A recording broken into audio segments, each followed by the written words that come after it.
کو تو اختیار ہے جنت سے اس کو دے دیں اور ظالم کو آپ معاف فرما دیں. فلم یجب عشیتہ، اس شام کو آپ کو اس دعا کا کوئی جواب نہیں ملا. اور فلما اصبح بالمزدلفہ، جب آپ نے مزدلفہ میں صبح ہوئی آپ کی، یعنی 10 تاریخ کی صبح ہو گئی وہاں، آپ نے پھر اس دعا کو دہرایا. فاجیب الی ما سأل، آپ کی وہ دعا بھی قبول ہو گئی. اور اس کے بعد یہ ہے کہ فضحک رسول اللہ صلی اللہ علیہ وسلم او قال تبسم، راوی کو اس میں شبہ ہے نبی کریم صلی اللہ علیہ وسلم ہنسے یا راوی نے یوں کہا تھا کہ مسکرائے، دو میں سے ایک بات ہوئی ہے، تبسم مسکراہٹ اور یہ کہ ہنسے آپ، بہرحال دو میں. ابو بکر و عمر رضی اللہ عنہما نے عرض کیا ہمارے ماں باپ آپ پہ قربان ہوں، یہ تو وہ وقت ہے کہ جس میں آپ کے ہنسنے کا کوئی مطلب سمجھ میں نہیں آیا. ما کنت تضحک، یعنی آپ کی عادت کے اعتبار سے یہ وقت ایسا نہیں ہے کہ جس میں ہم سمجھے کہ آپ ہنس رہے ہوں. ما کنت تضحک فیہا، کس وجہ سے آپ ہنسے یا رسول اللہ، اللہ آپ کو ہمیشہ ہنستا رکھے. اچھی بات ہے ہنسنا، مگر یہ کہ یہ موقع جو ہے تو اس میں ہنسنا کسی وجہ سے ہوگا.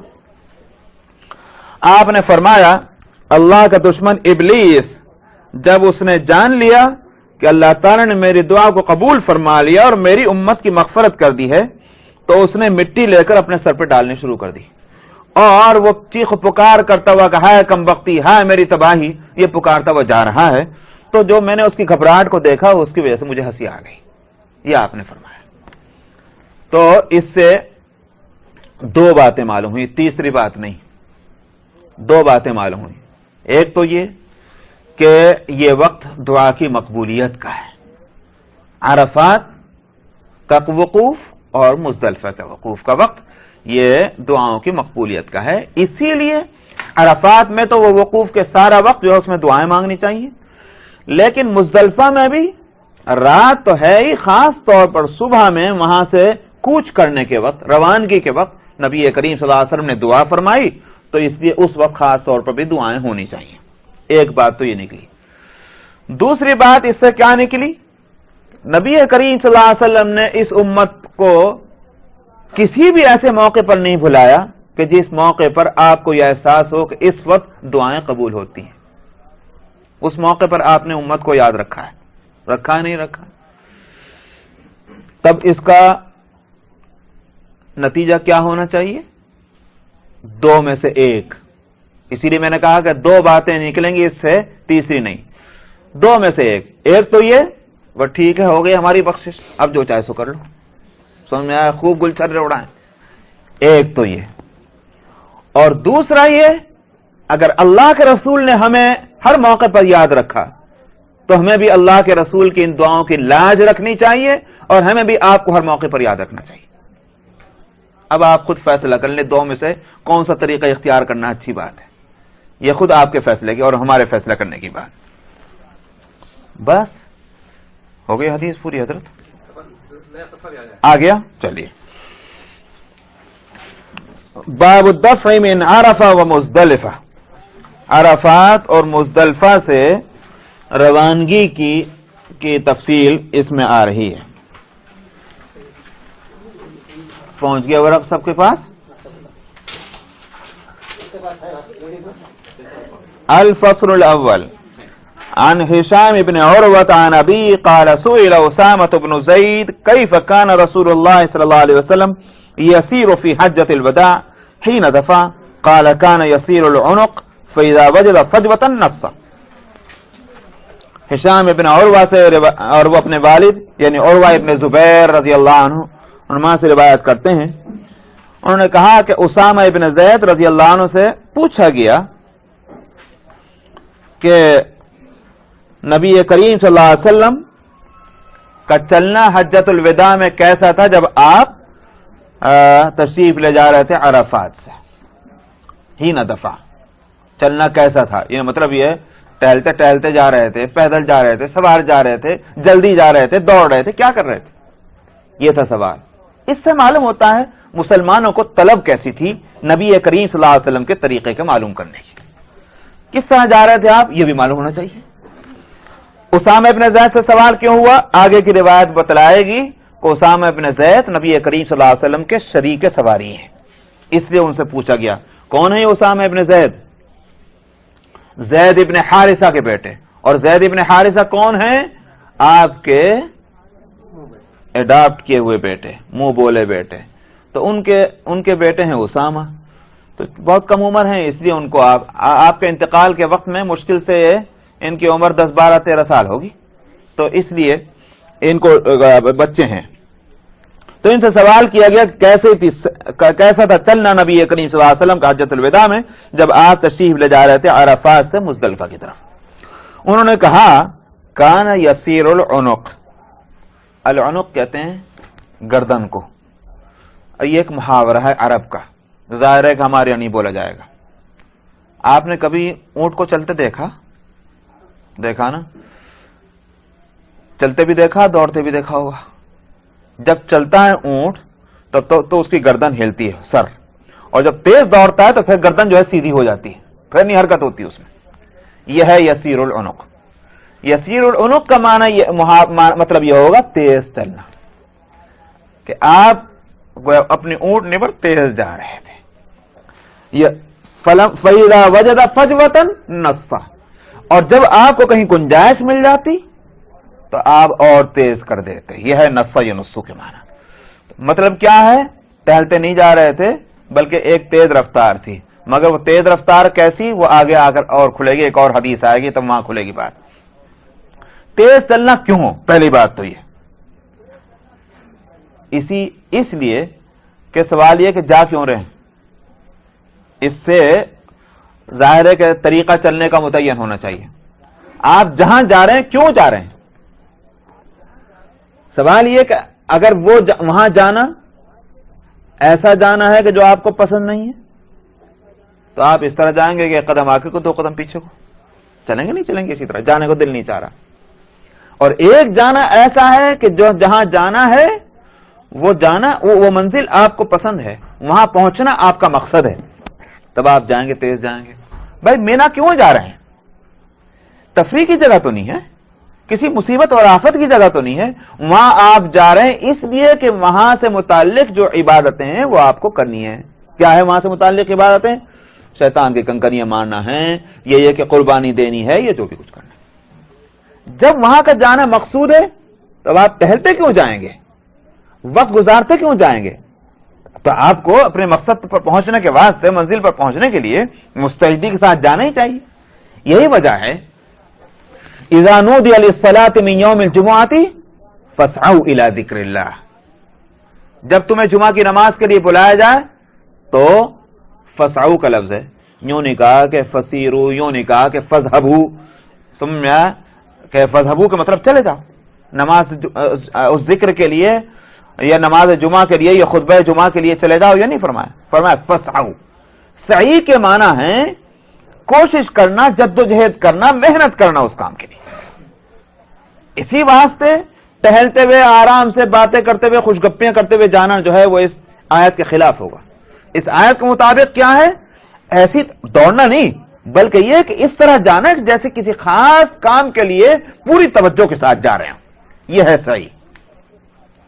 اس لیے میں نے اپنے بزرگوں کو دیکھا ہے کہ باوجود کمزوری اور بڑھاپے کے جمعہ کی نماز کے لیے جب جا رہے ہوتے ہیں تو ذرا جس کو کہتے ہیں نا ذرا ایک تھوڑا سا بدن میں اتنا تیزی آنا، وہ میں نے خاص طور پر دیکھا ان کو چلتے ہوئے، اور وجہ وہی تھی کہ تاکہ قرآن پاک کا جو منشا ہے فسعوا وہ اس پر عمل ہو جائے، تو کیونکہ مقصود ہے وہاں پہنچنا، اس لیے صحیح کرائے گئی، لیکن اطمینان کے ساتھ، وقار کے ساتھ، یہ نہیں کہ دوڑ لگا دی وہاں بچوں کی طرح سے ایک کے پیچھے ایک قدم تاڑا کرتے جا رہے ہیں، وہ نہیں، بلکہ یہ کہ ایک مستعدی ہونی چاہیے اس کے اندر۔ تو وہی صورت یہاں بھی نبی کریم صلی اللہ علیہ وسلم کا عمل میں ہے۔ وعن ابن عباس انه دفع مع النبي صلى الله عليه وسلم يوم عرفه فسمع النبي صلى الله عليه وسلم وراءه زجرا شديدا وضربا للإبل فأشار بصوته إليهم وقال يا أيها الناس عليكم بالسكينة فإن البر ليس بالإيضاع۔ میں نے کہا تھا کہ آگے کھلے گی وہ بات کہ کتنا تیز جانا۔ ابن عباس رضی اللہ عنہما کہتے ہیں کہ وہ نبی کریم صلی اللہ علیہ وسلم کے ساتھ عرفات کے دن جا رہے تھے، عرفہ سے مزدلفہ، تو آپ نبی کریم صلی اللہ علیہ وسلم نے اپنے پیچھے کچھ ڈانٹ ڈپٹ اور مار پیٹ کی آواز، کچھ آواز آئی آپ کو، اور مارنا کس کو؟ اونٹوں کو.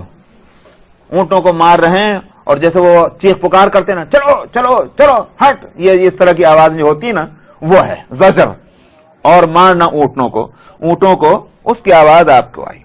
آپ نے اپنا جو آپ کے ہاتھ میں جو اونٹوں کو یا جانور کو مارنے کے لیے سوت یا جس کو ہمارے یہاں کیا کہتے ہیں چابک، وہ چابک آپ کے ہاتھ میں تھا.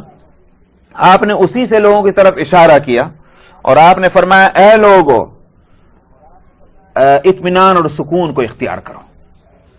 اور آپ نے فرمایا بھلائی جو ہے وہ کسی چیز کو ضائع کرنے سے نہیں حاصل ہوا کرتی.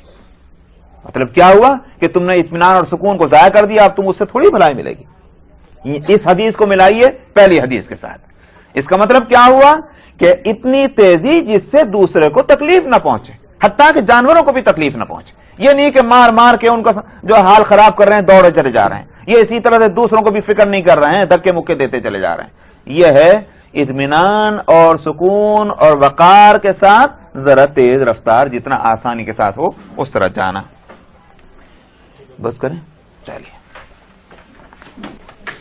صفحہ نمبر 578 578 اور حدیث نمبر اس صفحے کی تیسری حدیث.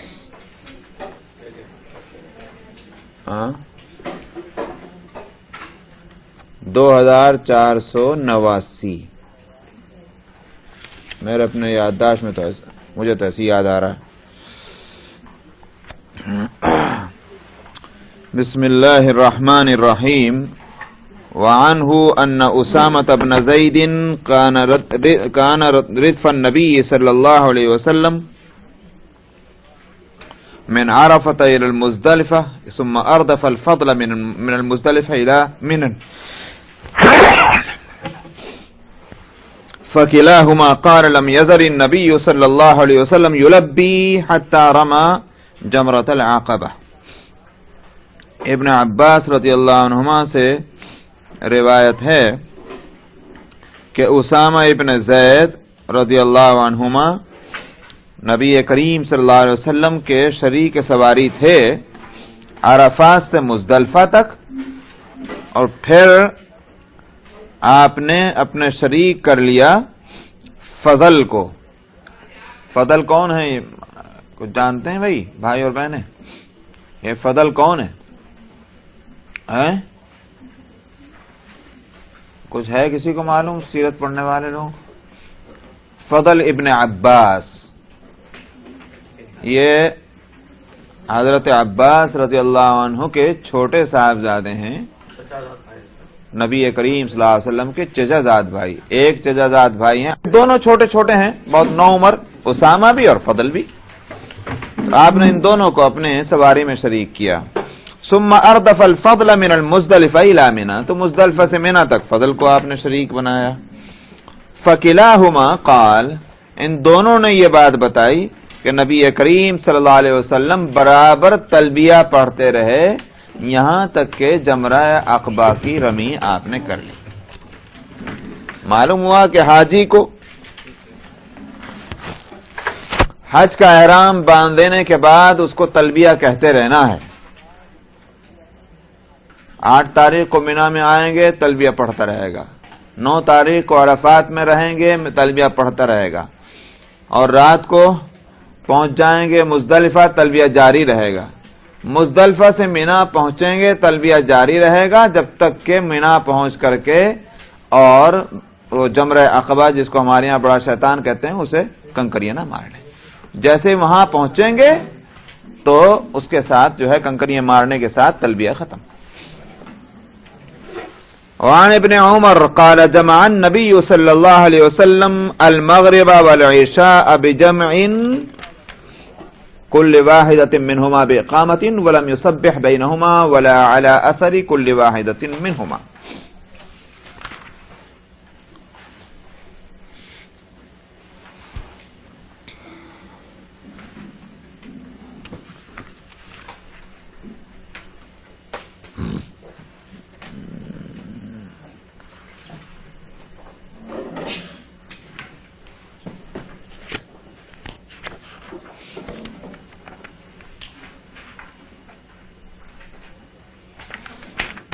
حضرت عبداللہ بن عمر رضی اللہ عنہما سے روایت ہے کہ انہوں نے کہا کہ نبی کریم صلی اللہ علیہ وسلم نے مغرب اور عشاء کو جمع فرمایا ایک ہی اقامت سے. ایک اقامت، پہلے مغرب پڑھی اور اس کے ساتھ فوراً عشاء پڑھ لی مزدلفہ میں، اور اقامت ایک ہی ہوئی، اذان بھی پھر ایک ہی ہوئی. یہ تو ہو نہیں سکتا کہ اذان دو ہوئی ہوں گی، اب اقامت ایک ہے تو اذان بھی ایک ہے. وَلَمْ يُسَبِّحْ بَيْنَهُمَا، اور ان دونوں نمازوں کے درمیان آپ نے کوئی سنت اور نفل نہیں پڑھی. لم یسبح کا یہ معنی تو سب کے نزدیک متعین ہے، لفظی معنی تو ہے کہ تسبیح نہیں پڑھی، لیکن تمام محدثین کے نزدیک اس سے مراد ہے نفل یا سنت کا پڑھنا. تو مغرب کی سنتیں جو ہیں مؤکدہ ہیں، آپ دیکھ لیجئے ہیں کہ نہیں، مؤکدہ ہیں، بغیر عذر کے چھوڑنا گناہ ہے، لیکن وہاں ثابت کیا ہوا؟ نہیں پڑھی جائیں گی. تو آپ نے کوئی سنت اور نفل دونوں کے درمیان نہیں پڑھی. وَلَا عَلَىٰ أَثَرِ كُلِّ وَاحِدَةٍ مِّنْهُمَا، اور نہ ان میں سے ہر نماز کے بعد، کسی بھی نماز کے بعد آپ نے سنت نہیں پڑھی. اس کا مطلب کیا ہوا؟ واضح طور پر مطلب اس حدیث کا یہ ہوا کہ دو چیزیں، ایک تو ایک اذان ہوئی اور ایک ہی اقامت ہوئی، نمبر ایک مسئلہ. نمبر دو مسئلہ یہ کوئی سنت اور نفل نہیں پڑھی گئی، نہ مغرب کے بعد اور نہ عشاء کے بعد. شوافع کا مسئلہ تو بہت آسان ہے، یہاں اس حدیث کو جب سامنے رکھیں گے ان کا مسئلہ تو بہت آسان ہے. بس خالی 3 رکعت مغرب کے پڑھ لو اور 2 رکعت یا 4 رکعت، بلکہ ان کے یہاں 2 ہی ہوں گی، عشاء کے پڑھ لو. سمجھ آیا؟ مسافر ہے تو 2 رکعت پڑھی جائے گی اور چھٹی، نہ کوئی نماز نہیں اس کے بعد. یوں پر آگے چل کر کے جو بھی ہو وہ مسئلہ الگ ہے.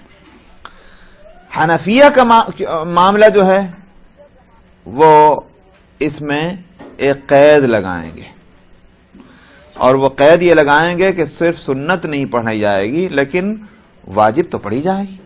لہذا وتر پڑھیں گے، کیوں؟ اس لیے کہ وتر واجب ہے.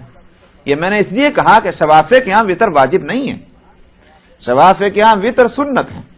تو چونکہ وتر سنت ہے لہذا وتر کی بھی چھٹی ان کے ہاں. تو اور وہ حدیث ان کے ہاں اس حدیث کا مسئلہ ان کے آسان ہو جاتا ہے.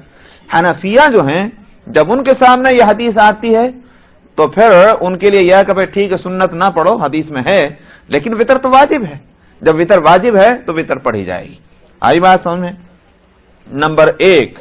نمبر 2 مسئلہ یہ ہے، یہ صرف ایک حدیث ہمارے سامنے ہے، لیکن جہاں تک صحابہ کے اقوال ہم کو ملتے ہیں، مختلف روایتیں جو ہم کو ملتی ہیں، اس سے یہاں کئی مسئلے بن رہے ہیں، یعنی کہ ایک اختلاف ہو رہا ہے. ایک اذان اور ایک اقامت جیسا کہ اس حدیث میں ہے. دوسری روایت سے معلوم ہوتا ہے کہ ایک اذان 2 اقامتیں، اور اسی طرح سے 2 اذان کی بات نہیں ہے، بس ایک ہی اذان اور 2 اقامتوں کی.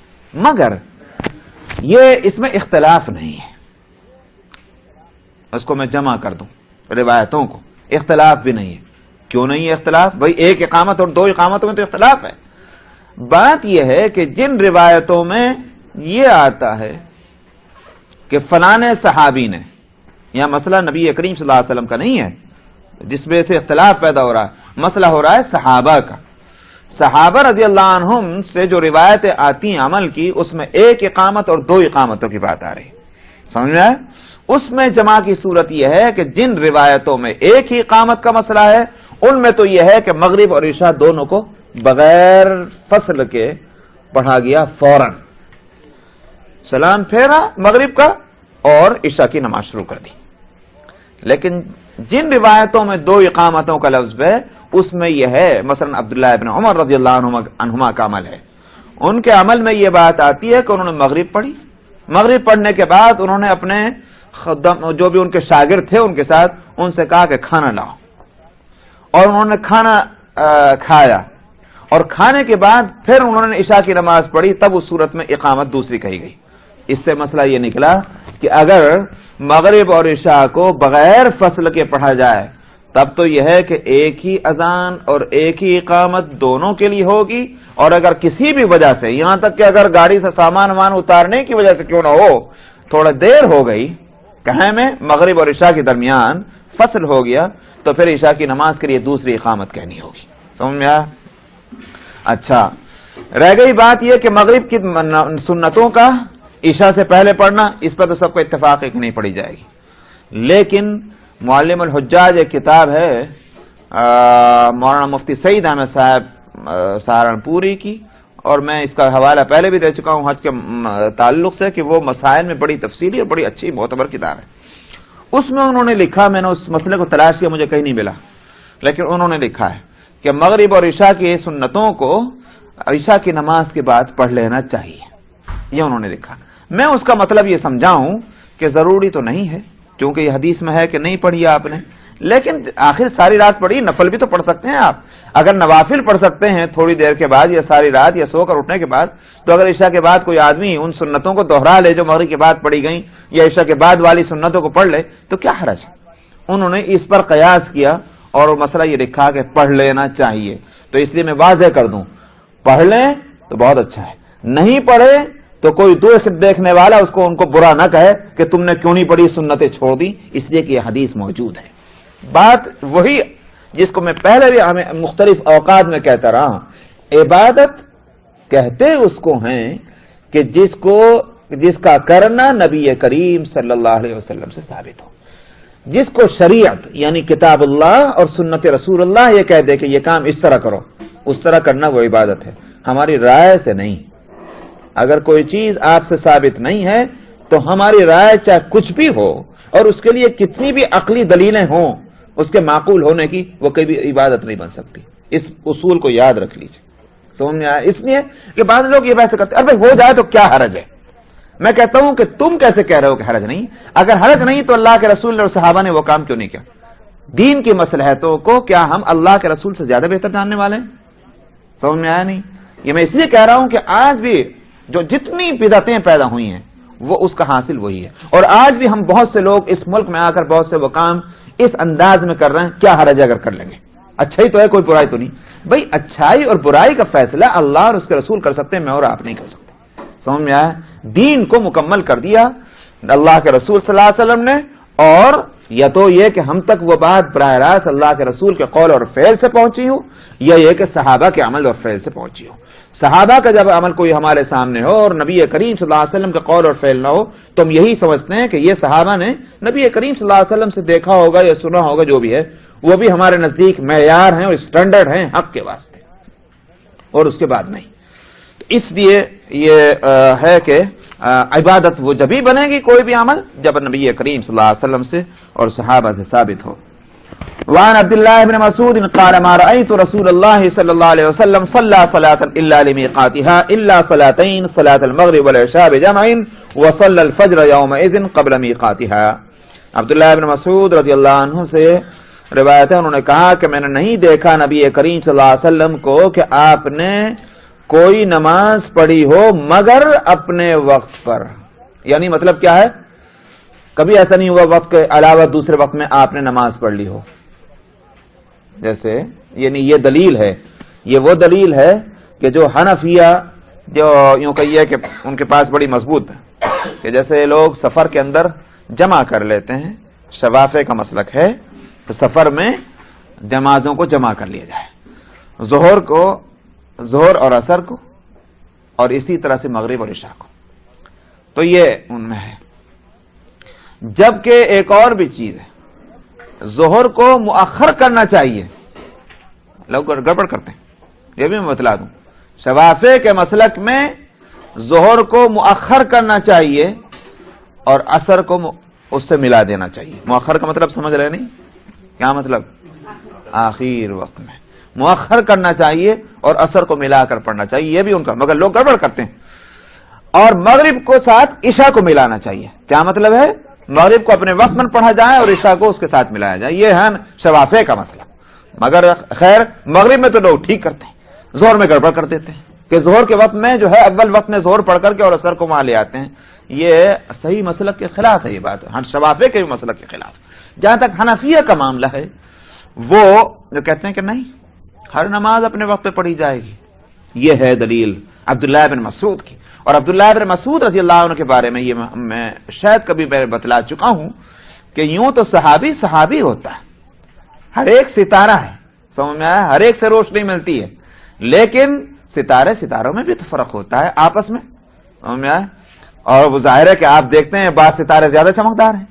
صحابہ میں بھی فرق ہے، اپنے اس صحابیت کے اعتبار سے نہیں بلکہ ان کے اپنے علم اور اپنے فضل اور اپنی صلاحیت کے اعتبار سے. بعض صحابہ میں زیادہ اہل علم ہیں اور بعض صحابہ میں کم علم ہے. ہمارے اپنے اعتبار سے تو ہر ایک مقدس، ہر ایک مکرم، ہر ایک معذب، ہم کسی کی شان میں ذرہ برابر ایک گستاخی کا لفظ کیا تصور بھی نہیں کر سکتے، ورنہ ہمارے ایمان ہی چلا جائے. لیکن جہاں تک ان میں آپس میں فرق مراتب ہیں وہ ہیں. آخر انبیاء میں بھی تو ہیں، نبی جہاں تک نبوت کا مقام ہے اس میں تو سب شریک ہیں. کسی نبی کی شان میں ایک لفظ بھی گستاخی کا منہ سے نہیں نکلنا چاہیے، سمجھ میں آیا. لیکن آخر ان میں بھی فرق ہے. خود اللہ تعالیٰ نے فرمایا تلک الرسول فضلنا بعضهم على بعض، یہ رسولوں کی جماعت ہم نے بعض کو بعض پر فضیلت دی ہے. منهم من کلم اللہ ورفع بعضهم درجات، ان میں سے کچھ وہ ہیں کہ جن سے اللہ میاں نے کلام کیا، مثلا حضرت موسیٰ علیہ السلام. تو انبیاء میں بھی یہ فرق ہے، اسی طرح صحابہ میں بھی فرق ہے. ساری امت کا اس پر اتفاق ہے اہل سنت والجماعت کا کہ ابو بکر صدیق رضی اللہ عنہ وہ گویا پوری امت میں سب سے اعلیٰ درجے پر ہیں. اس کے بعد جو ترتیب ہوئی پھر عمر، پھر عثمان، پھر حضرت علی رضی اللہ عنہ. ایک دوسری جماعت ہے شیعہ حضرات کی، وہ حضرت علی رضی اللہ عنہ کو سب سے افضل کہتے ہیں، اس میں کوئی بات نہیں. لیکن بہرحال میں تو اس سے ثابت کرنا چاہتا ہوں کہ فضیلت کسی کی تو ہے، چاہے وہ حضرت علی کی ہو چاہے حضرت ابو بکر صدیق رضی اللہ عنہما کی ہو. لیکن اس کے سبھی قائل ہوئے ہیں کہ صحابہ میں بھی کچھ ایک دوسرے پر فضیلت رکھتے ہیں. تو ایک تو ہے یہ مسئلہ وہ الگ ہے فضیلت والا، لیکن یہاں جو میں بات کر رہا ہوں وہ کر رہا ہوں فضیلت علمی کی.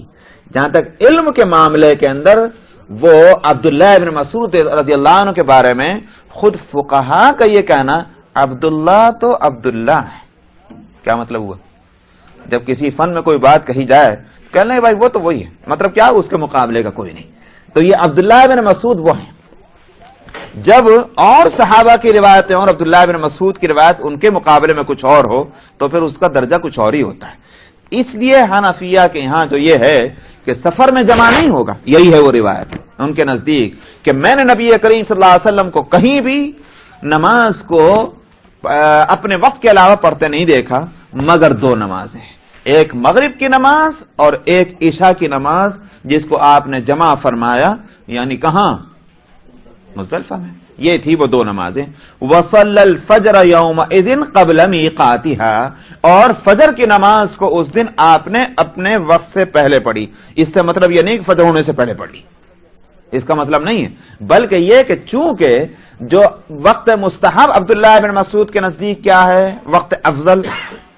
دو یہ سمجھیے کہ فجر کے لیے اگر جو یوں تو ہر نماز میں ہے ایک ابتدائی وقت اور ایک انتہائی وقت ہے، لیکن فجر کی ان دو اوقات کے نام الگ الگ ہیں.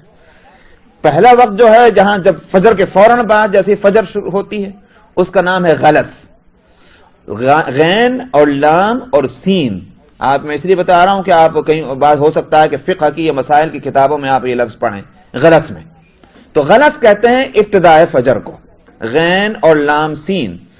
اور جو یوں کہیے کہ انتہائی فجر ہے اس کا نام ہے اسفار، الف سین فا اور الف اور رے، اسفار، دیر کرنا. تو عبداللہ بن مسعود کے نزدیک اسفار جو ہے وہ افضل ہے، اور یہی حنفیہ کا مسلک بھی ہے، یعنی فجر میں دیر کرنا. دیر کا مطلب وہ یہ نہیں ہے کہ صاحب سورج نکلنے جا رہا ہو جبھی ہم دیکھ کے نماز شروع کریں. مراد یہ ہے کہ دن اچھی طرح سے وہ روشن ہو جانا چاہیے صبح. کیوں؟ وجہ اس کی یہ ہے، یہ جو حنفیہ کا یہ مسلک بنا اور عبداللہ بن مسعود رضی اللہ عنہ جو خاص طور پر اس میں پیش یعنی صحابہ میں، وہ وجہ یہ ہے کہ انہوں نے منشاء شریعت کو سمجھا ہے اوقات کے تعین میں. یہ تو ایک دوسری حدیث سے بات واضح ہے. وہ خاص طور پر وہ حدیث کہ جس میں یہ آتا ہے کہ حضرت جبریل علیہ السلام آئے اور نبی کریم صلی اللہ علیہ وسلم کو 2 دن آ کر کے نماز پڑھائی تھی، جب نماز شروع میں فرض ہوئی تھی اور ان کے اوقات کے تعین کا مسئلہ تھا. تو اس حدیث میں آتا ہے کہ ایک دن آپ نے اگر جبریل نے آ کر نماز پڑھائی ہر نماز کے اول وقت میں، فجر، ظہر، عصر، مغرب اور عشاء، ان سب کو اپنے اول وقت میں نمازیں پڑھائیں جو بھی اس کا وقت تھا. سمجھ میں آئی نہیں بات؟ اور دوسرے دن پھر آ کر نمازیں پڑھائیں تو مغرب کو تو اسی وقت میں پڑھا جو وقت پہلے دن کا تھا غروب کے ساتھ ہی، اور بقیہ پانچوں نمازوں کو گویا انتہائی وقت میں پڑھایا گیا. یہ اور اس کے بعد جبریل نے فرمایا کہ یا رسول اللہ نمازیں ان کے اوقات کے بیچ میں، یعنی اوقات جو ہیں ادھر ابتدا ہے تو ادھر انتہا ہے، اس کے بیچ میں. مثلا فجر کا وقت کیا ہوا؟ فجر جیسے ہی ہو جائے دان اس وقت سے لے کر کے اور سورج کے نکلنے کے وقت تک، تو پہلے دن تو ابتدائے فجر میں پڑھا اور دوسرے دن سورج نکلنے سے ذرا پہلے پڑھا، فرمایا ان کے بیچ میں فجر کا وقت ہے. یہ ہوا اصل. اسی طرح ظہر کا سمجھیے، اسی طرح عصر کا اور عشاء کا. تو اب مسئلہ جو ہے وہ یہ ہے کہ افضل کیا ہے، یعنی وقت تو یہ ہوا مگر فضیلت کس میں ہے؟ شوافے تو کہتے ہیں کہ فضیلت جو ہے وہ ابتدائے وقت میں ہے. دلیل ان کی بھی بالکل معقول ہے. کیوں؟ جب نماز فرض ہو گئی تو اس کو جلدی سے جلدی ادا کرنا چاہیے، زندگی اور موت کا پتہ نہیں. بہت مضبوط بات ہے، کوئی شبہ نہیں ہے. ان کے نزدیک یہ ہے کہ افضل یہ ہے کہ اول وقت میں پڑھ لیا جائے تاکہ فرض ادا ہو جائے، زندگی اور موت کا پتہ نہیں. حنفیہ نے جو ہے وہ اس میں اور انداز میں غور کیا، اور وہ کیا؟ ان کے پاس ایک اور حدیث آئی، اور حدیث وہ صحیح ہے بالکل، اور نبی کریم صلی اللہ علیہ وسلم نے فرمایا ابرد الظہر، ظہر کو ٹھنڈا کر کے پڑھو. اس پر سب کا اتفاق ہے کہ ظہر کو ٹھنڈا کر کے پڑھنے کا مطلب ہے دیر کر کے پڑھنا، کیونکہ عرب کے اندر موسم جو ہے وہ یہاں تو خیر ہم لوگ جہاں ہیں اس جگہ یہاں ابھی بعض دفعہ تو گرمی کے اندر 100 تک پہنچ جاتا ہے ٹیمپریچر، تو اس وقت دیکھیے کتنی سخت. اور خیر وہ تو یہاں کی بڑی سہولتیں، لیکن جہاں سہولتیں نہ ہوں وہاں دوپہر جس وقت 125 ڈگری کی جب گرمی پڑ رہی ہو فارن ہائٹ، وہاں آسان ہے نکلنا. تو وہاں ابرد الظہر کے معنی کیا ہے؟ ذرا دیر کر لو. یہ سب نے سمجھا. جب یہ حدیث آئی حنفی نے سمجھا کہ اچھا یہ کیا بات ہے. ابرد الظہر کا مطلب کیا ہوا؟ اس سے ایک مسئلہ یہ نکلا کہ ظہر کو جب دیر سے پڑھوانے کا مقصد کیا ہے؟ تاکہ مسجد میں آنے والوں کو پریشانی نہ ہو اور زیادہ سے زیادہ لوگ آ سکیں. اگر اول وقت میں پڑھ لی گئی تو جو بیچارے کمزور لوگ ہوں گے وہ نہ آ سکیں گے، اور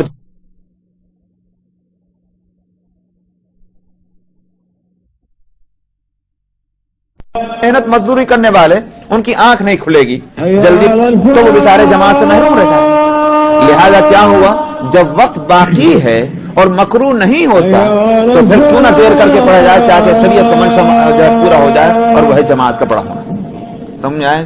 تو یہ میں اس میں کہہ رہا ہوں کہ عبداللہ بن مسعود جو یہاں فرما رہے ہیں قبل میقاتھا سے مطلب یہ نہیں ہے کہ فجر سے پہلے، مطلب یہ ہے کہ اس بار سے پہلے غرض کے اندر آپ نے نماز پڑھی تو جیسے فجر ہوا ادھر ویسے ہی پڑھ لینا چاہیے. اس فجر کو کہاں؟ وہاں افضل وہی ہے، اور جگہ افضل تو اسفار ہوگا اور وہاں افضل کیا ہے؟ غلط نماز پڑھنا ہے. وعن ابن عباس قال اخبرنا ممن قدم النبي صلى الله عليه وسلم ليل المزدلفة في ضعفة اهله متفق عليه. میں نے غلط پڑھا. وعن ابن عباس قال انا ممن قدم النبي صلى الله عليه وسلم ليلة المزدلفة في ضعفة اهله. حضرت عبداللہ ابن عباس رضی اللہ عنہما کہتے ہیں کہ میں ان لوگوں میں تھا کہ جن کو نبی کریم صلی اللہ علیہ وسلم نے مزدلفہ کی رات اپنے گھر والوں میں جو کمزور تھے ان کے ساتھ پہلے بھیج دیا تھا. کہاں بھیج دیا تھا؟ مینا. تو اور لوگوں کو تو کب جانا چاہیے؟ نبی کریم صلی اللہ علیہ وسلم کب تشریف لے گئے تھے؟ مزدلفہ سے مینا گزر چکا ہے؟ نہیں یہ گزرا.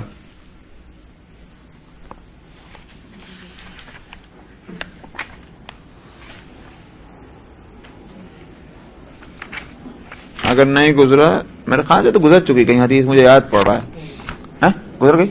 ہاں اس میں یہ تھا کہ سورج نکلنے سے پہلے نبی کریم صلی اللہ علیہ وسلم جو ہے مزدلفہ سے تشریف لے گئے مینا. لیکن ابن عباس رضی اللہ عنہما کی یہ روایت بتلا رہی ہے کہ کچھ لوگوں کو آپ نے پہلے ہی بھیج دیا تھا. کہاں؟ مینا. تو کون تھے وہ؟ فرماتے ہیں کہ ضعیف لوگ، کمزور. اس کے معنی یہ ہو گیا کہ اگر بوڑھے یا بیمار یا ایسی عورتیں کہ جو اس ہجوم میں نہیں جا سکتی، ہجوم کے ساتھ ان کو صبح ہونے سے پہلے، فجر ہونے سے پہلے اول وقت بھیجا جا سکتا ہے مینا میں کمزور کو. اب ظاہر ہے کہ ان کے ساتھ کوئی نہ کوئی جانا چاہیے. اگر اطمینان بخش صورت نہیں ہے تو پھر کوئی نہ کوئی جائے ان کو لے جانے والا، ان کمزوروں کو ان کی دیکھ ریکھ کرتا ہوا. تو ابن عباس رضی اللہ عنہ ان میں ہوں گے، کیونکہ یہ کم عمر تھے، ان کو بھیج دیا گیا کہ جاؤ تم ساتھ میں. تو معلوم ہوا کمزور لوگوں کو پہلے جانا کی اجازت ہوگی. وعنه عن الفضل بن عباس وكان رديف النبي صلى الله عليه وسلم انه قال في عشية عرفة وغداة جمع للناس حين دفعوا عليكم بالسكينة وهو كاف ناقته حتى دخل محسرا وهو من منى قال عليكم بحس الخضف الذي يرمى به الجمرة وقال لم يزل رسول الله صلى الله عليه وسلم يلبي حتى رمى الجمرة. ابن عباس رضی اللہ عنہما سے دوسری روایت ہے، اور وہ فضل ابن عباس یعنی اپنے چھوٹے بھائی سے روایت کرتے ہیں، اور وہ تھے نبی کریم صلی اللہ علیہ وسلم کے شریک سواری. انہوں نے کہا فی عشیۃ عرفہ اور وغدات جمع للناس کہ یعنی نبی کریم صلی اللہ علیہ وسلم نے فرمایا. انہ قال کا مطلب ہے کہ نبی کریم صلی اللہ علیہ وسلم نے فرمایا عرفات کی شام میں اور مزدلفہ کی صبح میں.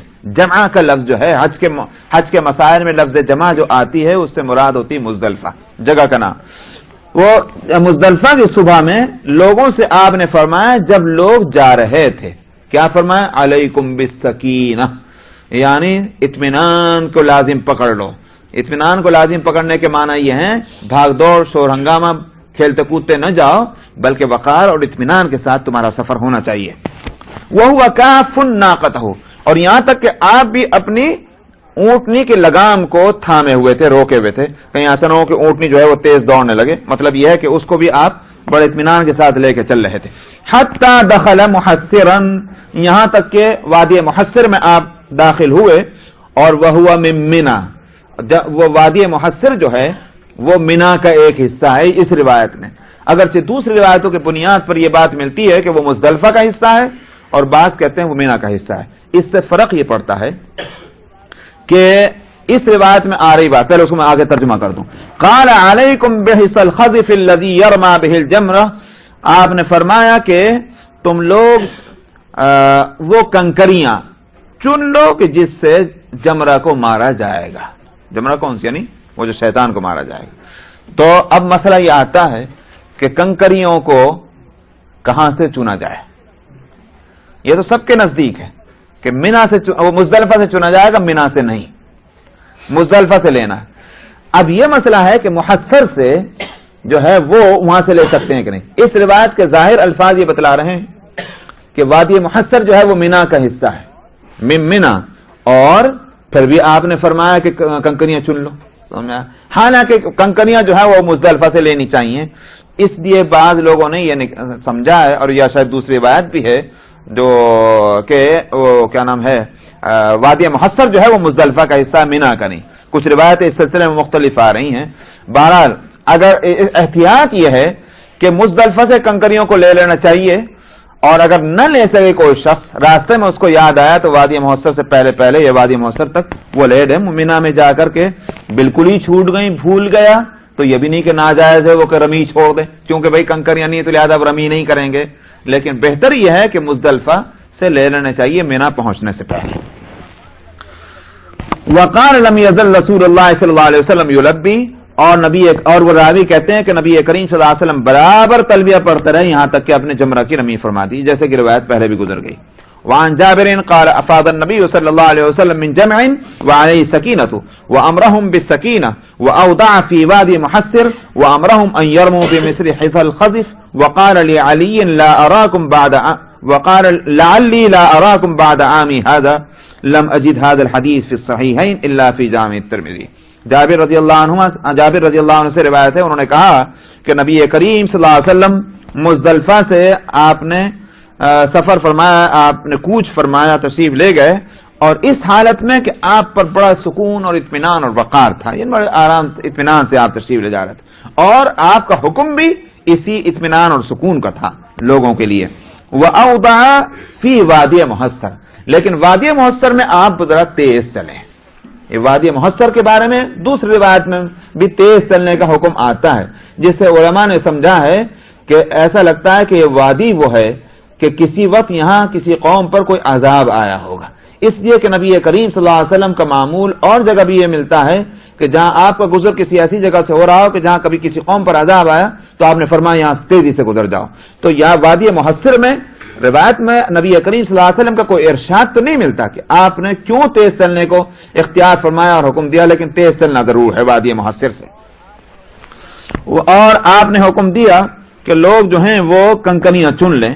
وقال لعلی لا اراکم بعد عامی ھذا، اور آپ نے بھی فرمایا میرا خیال یہ ہے کہ میں شاید اس سال کے بعد تمہیں نہ دیکھ سکوں. یہ مراد یہ ہے کہ میرا یہ آخری سال ہے، یہ آپ نے فرمایا. یہ جو اس حدیث کے لانے والے کہہ رہے ہیں کہ میں نے اس حدیث کو صحیحین میں نہیں دیکھا، جامع ترمذی کے اندر بے شک یہ حدیث موجود ہے. یعنی یہ اس لیے کہی جا رہی ہے کہ یہ پہلی فصل جو ہے اس میں چونکہ بخاری اور مسلم کی حدیثیں آتی ہیں، اس لحاظ سے یہ بخاری اور مسلم کی حدیث ہونی چاہیے، مگر نہیں ملی. بس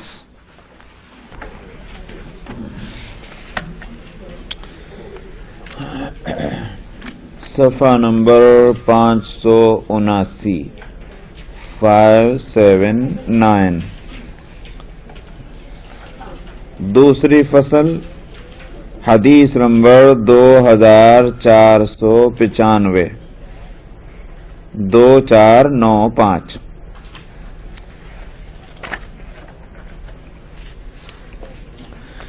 بسم اللہ الرحمن الرحیم. عن محمد بن قيس بن مخرمة قال خطب رسول الله صلى الله عليه وسلم فقال إن أهل الجاهلية كانوا يدفعون من عرفة حين تكون الشمس كأنها عمائم الرجال في وجوههم قبل أن تغرب ومن المزدلفة بعد أن تطلع الشمس حين تكون كأنها عمائم الرجال في وجوههم وإنا لا ندفع من عرفة حتى تغرب الشمس وندفع من المزدلفة قبل أن تطلع الشمس هدينا مخالف لهدي عبدة الأوثان والشرك.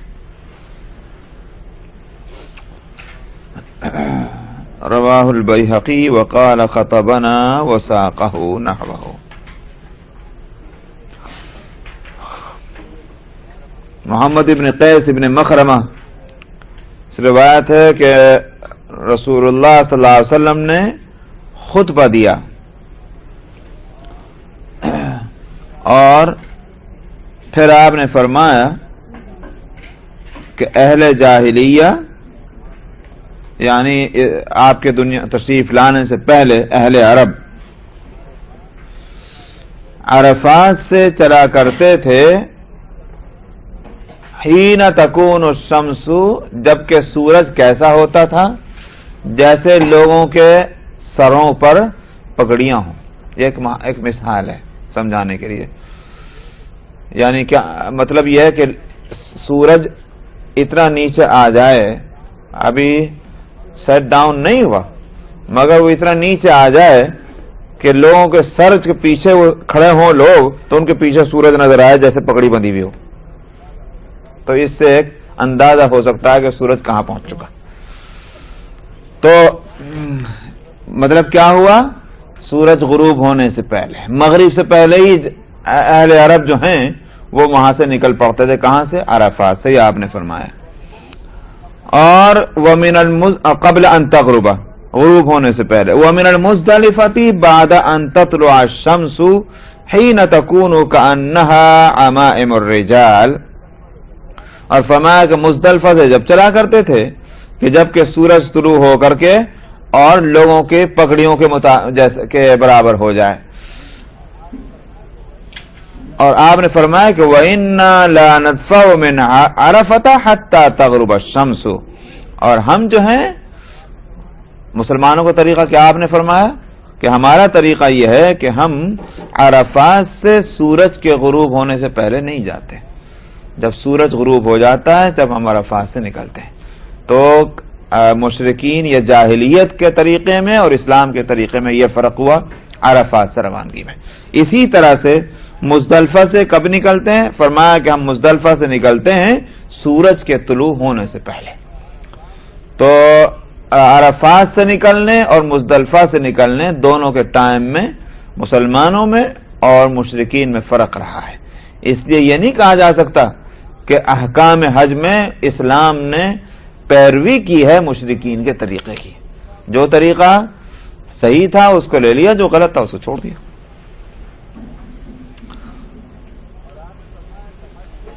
اور آپ نے فرمایا کہ ہدینا مخالف لہدی عابدۃ الاوثان والشرک، اور اسی طرح سے ہماری قربانیاں، ہدی کا لفظ پہلے آ چکا نا، قربانیاں جو ساتھ میں ہوتی ہیں حجاج کے، فرمایا ہماری قربانیاں مشرکین اور بت پرستوں کی قربانیوں سے بھی مختلف ہیں اپنے اوصاف کے لحاظ سے. مثال کے طور پر اسلام میں تو قاعدہ مقرر ہے کہ بھائی ایسا ہونا چاہیے اور ویسا ہونا چاہیے، اتنی عمر کا ہونا چاہیے. مشرکین کے یہاں یہ ساری باتیں نہیں تھی، ان کے یہاں اور طریقے رہے ہوں گے. اس لحاظ سے ہماری قربانیاں بھی ان سے مختلف ہیں. بہقی نے اس روایت کو بیان کیا اور ساتھ میں اس نے یہ کہا کہ نبی کریم صلی اللہ علیہ وسلم نے ہمیں خطبہ دیا، تو خطبہ کا لفظ پہلے بھی آ گیا. وعن ابن عباس قال قدمنا رسول اللہ صلی اللہ علیہ وسلم لیلۃ المزدلفۃ اغیلمۃ بنی عبد المطلب على حمرات فجعل يلتخ افخاذنا ويقول ابینیہ لا ترموا الجمرۃ حتى تطلع الشمس.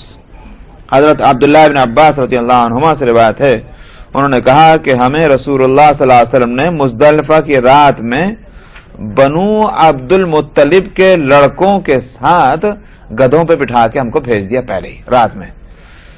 سواری کے لیے عرب میں گدھوں کا استعمال بہت عام تھا. اونٹ کے اوپر، اور گھوڑے بہت مہنگے تھے.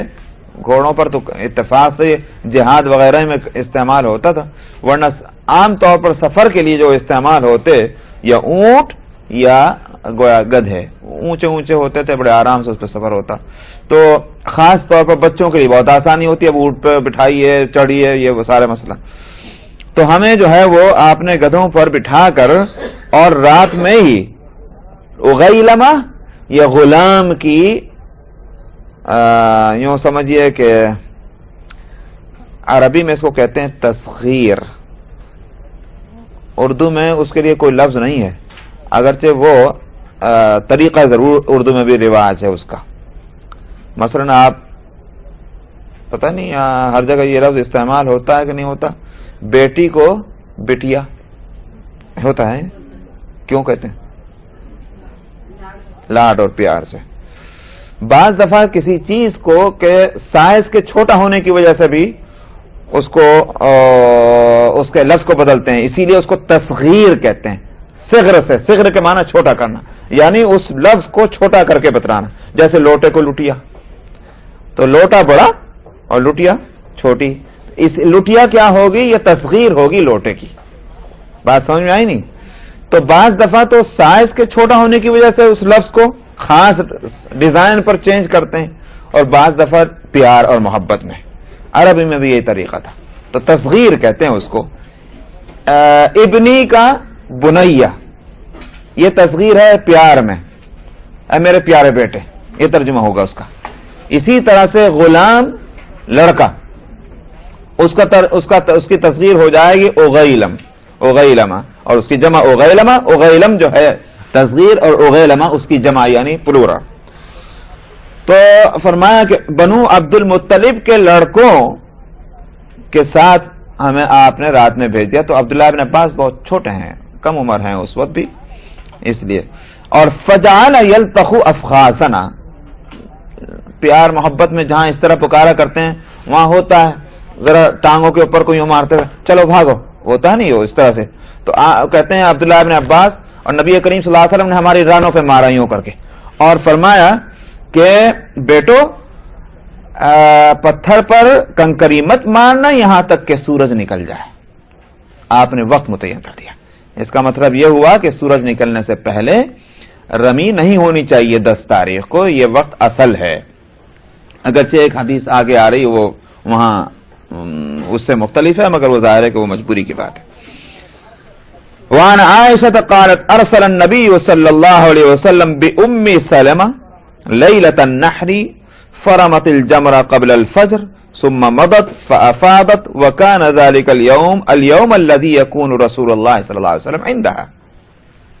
حضرت عائشہ کہتی ہیں کہ رسول اللہ صلی اللہ علیہ وسلم نے ام سلمہ کو قربانی کے رات ہی میں آپ نے بھیج دیا. ام سلمہ کون ہے بھائی؟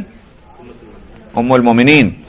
آپ نے ام سلمہ رضی اللہ عنہا کو لیلۃ النحر میں قربانی والی رات، مراد اس سے وہی یوں کہیے کہ 9ویں اور 10ویں کے بیچ کی رات جو ہے مزدلفہ والی رات، اس کو لیلۃ النحر کہتے ہیں. قربانی سے پہلے کی رات ہوئی تو لیلۃ النحر میں آپ نے بھیج دیا اور انہوں نے جمرہ کی رمی کر دی فجر سے پہلے.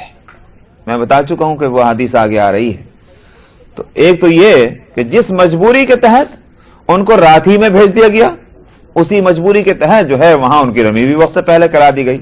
تو جیسے وہاں سے مزدلفہ سے اصل وقت جن کے لیے کوئی عذر نہیں ہے ان کے لیے وہاں سے نکلنے کا وقت کیا تھا؟ غروب کیسے؟ طلوع سے پہلے، مگر فجر کے بعد. تو اسی طرح سے بغیر عذر شرعی کے رمی کا وقت کیا ہوگا؟ جو حدیث پہلے گزر گئی اس کے مطابق، یعنی سورج نکلنے کے بعد. اور عذر والوں کے لیے جیسے وہاں فجر سے پہلے نکلنا درست ہوگا، ایسے ہی فجر کی سے پہلے یہاں رمی کرنا بھی درست ہوگا. البتہ اب مسئلہ یہ ہے کہ فجر سے پہلے کا کیا معنی ہے.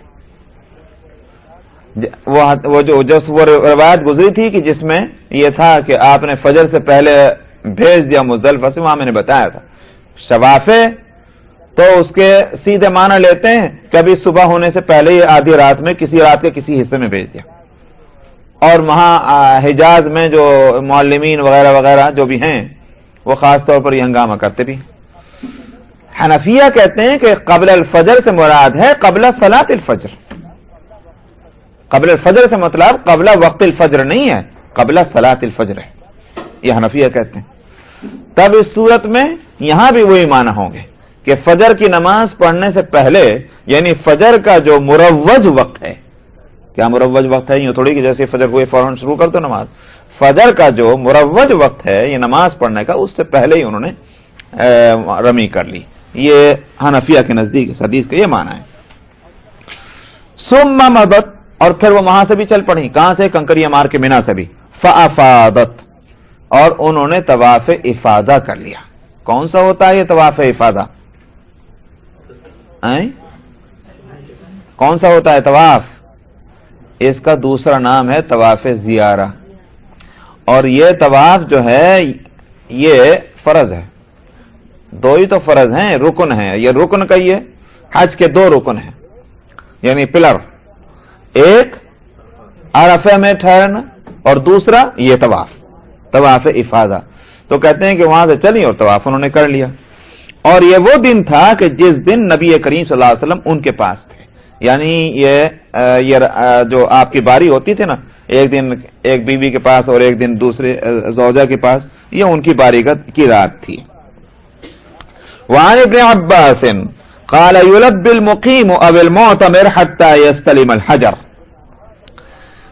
اچھا، ابن عباس رضی اللہ عنہما سے روایت ہے کہ مکے کا مقیم ہو یا باہر سے آ کر عمرہ کرنے والا ہو، فرمایا کہ یہ تلبیہ پڑھتے رہیں گے. کب تک تلبیہ؟ لبیک اللہم لبیک، جب تک کہ حجر اسود کا استلام نہ کریں. تو وہی جس نے عمرہ کیا، عمرے کے احرام باندھا ہوا ہے، وہ تلبیہ پڑھتا رہے گا نا. کب تک پڑھے گا؟ جب بیت اللہ میں پہنچ کر حجر اسود کے سامنے جا کھڑا ہو جائے گا اور وہ طواف شروع کرے گا. کہیں گا طواف عمرے کا، عمرے کے لیے تو پہنچا ہے. تو جب وہ طواف شروع کرنے کے لیے حجر اسود کے سامنے پہنچے گا، تلبیہ ختم. اب اس کے بعد تلبیہ نہیں ہے. اور حاجی کب تک تلبیہ پڑھے گا؟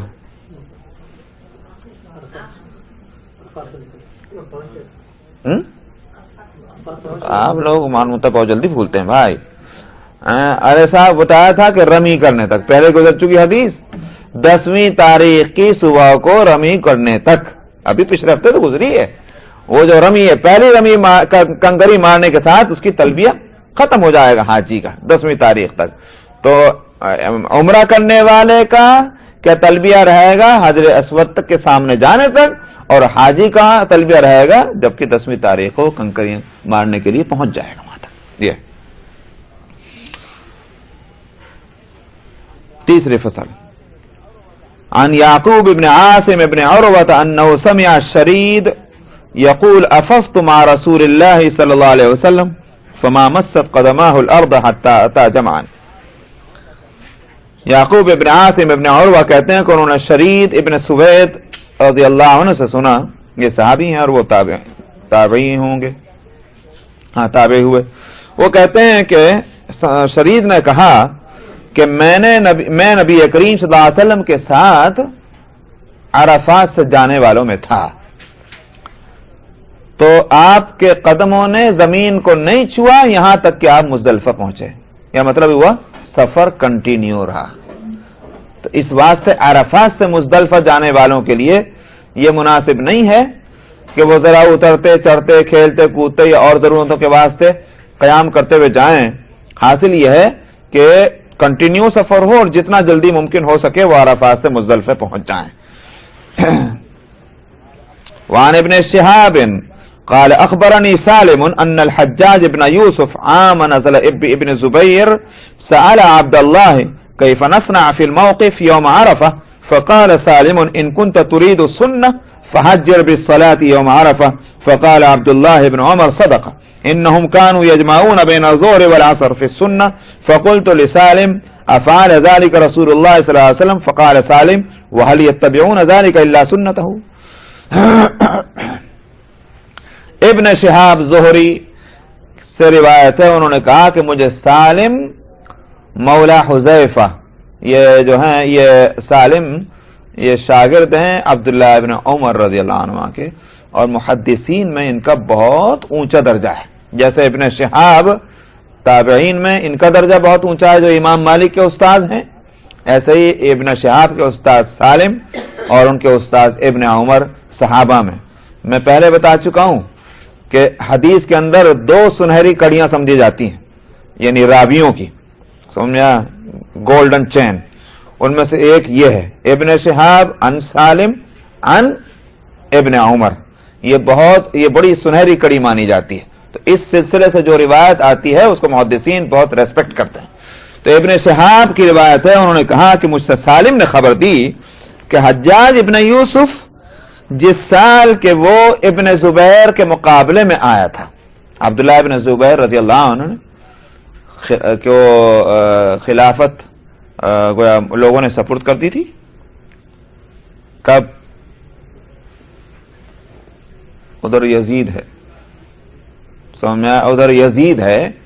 تو یزید سے جو لوگ متفق نہیں تھے انہوں نے عبداللہ ابن زبیر کو ادھر مکے میں خلیفہ بنا دیا تھا، خلافت کے لیے ان کو یہ کھڑا کیا تھا. یہ ہیں عبداللہ ابن زبیر رضی اللہ عنہما. تو ابن زبیر کے مقابلے پہ وہ کون آیا؟ حجاج ابن یوسف، عبد الملک ابن مروان کی طرف سے گورنر تھا. تو اس نے عبداللہ ابن عمر سے پوچھا رضی اللہ عنہ کہ ہم موقف میں عرفات کے دن کیسے کریں. مسئلہ پوچھا اس نے، یعنی عرفات میں ہمارا عمل کیا ہونا چاہیے. تو فقال سالم، وہ سالم وہی موجود تھے جو شاگرد ابن عمر کے. تو ابن عمر سے مسئلہ پوچھا، سالم بول پڑے. سالم نے کہا کہ اگر تو سنہ پر عمل کرنا چاہتا ہے، یعنی سنت نبوی چاہتا ہے، تو نماز جو ہے وہ ظہر اور عصر کی نماز کو حجر کے مطلب ہے یہاں معنی ہوں گے ملا کر پڑھنا. عرفات کے اندر ظہر اور عصر کو اول وقت ملا کر پڑھو، یہ ہے حجر کے معنی. عبداللہ بن عمر نے فرمایا سچ کہا اس نے. کس نے؟ سالم نے صحیح مسئلہ بتایا. فقال عبداللہ بن عمر صدقہ، سچ کہا. صحابہ جمع کیا کرتے تھے ظہر اور عصر کے درمیان. یہ صحابہ سے مراد، انہم سے مراد یہ ہوگا صحابہ اور نبی کریم صلی اللہ علیہ وسلم، مثلا دور اول کے لوگ. تو میں نے سالم سے کہا، کس نے کہا سالم سے؟ کون ہے یہ میں نے کہا؟ ابن شہاب جو روایت کر رہے ہیں کہ میں نے کہا سالم سے کہ کیا رسول اللہ صلی اللہ علیہ وسلم ایسا کرتے تھے؟ کیسا؟ یعنی ظہر اور عصر کو ملا کر پڑھنے کا. تو سالم نے کہا کیا یہ صحابہ سنت کے علاوہ کسی اور چیز کی پیروی کرتے تھے؟ یہ صحابہ کا عمل جب بتلایا گیا تو اس کا مطلب یہ ہے کہ نبی کریم صلی اللہ علیہ وسلم کا عمل ہے. اس سے یہ اصول نکلا کہ اگر کوئی چیز نبی کریم صلی اللہ علیہ وسلم کے فعل اور قول سے براہ راست نہ ثابت ہو اور صحابہ کے عمل سے ثابت ہو جائے، اس کو بھی سنت کہا جاتا ہے. سنت کی تعریف میں یہ بات داخل ہے، ورنہ عام طور پر تو کیا سمجھتے ہیں سنت وہ جو اللہ کے رسول نے کیا. صحیح ہے بات بھی، مگر سوال یہ ہے کہ اس کو پروف کیسے کریں گے؟ پروف کرنے کی تو صورتیں ہیں، یا تو حدیث میں نبی کریم صلی اللہ علیہ وسلم کا فعل اور قول آیا، آپ نے فرمایا، آپ نے یہ کیا. اگر یہ نہ ملے تو صحابی کا عمل بھی اگر ہم کو مل جائے گا تب بھی وہ چیز جو ہے سنت بن جائے گی.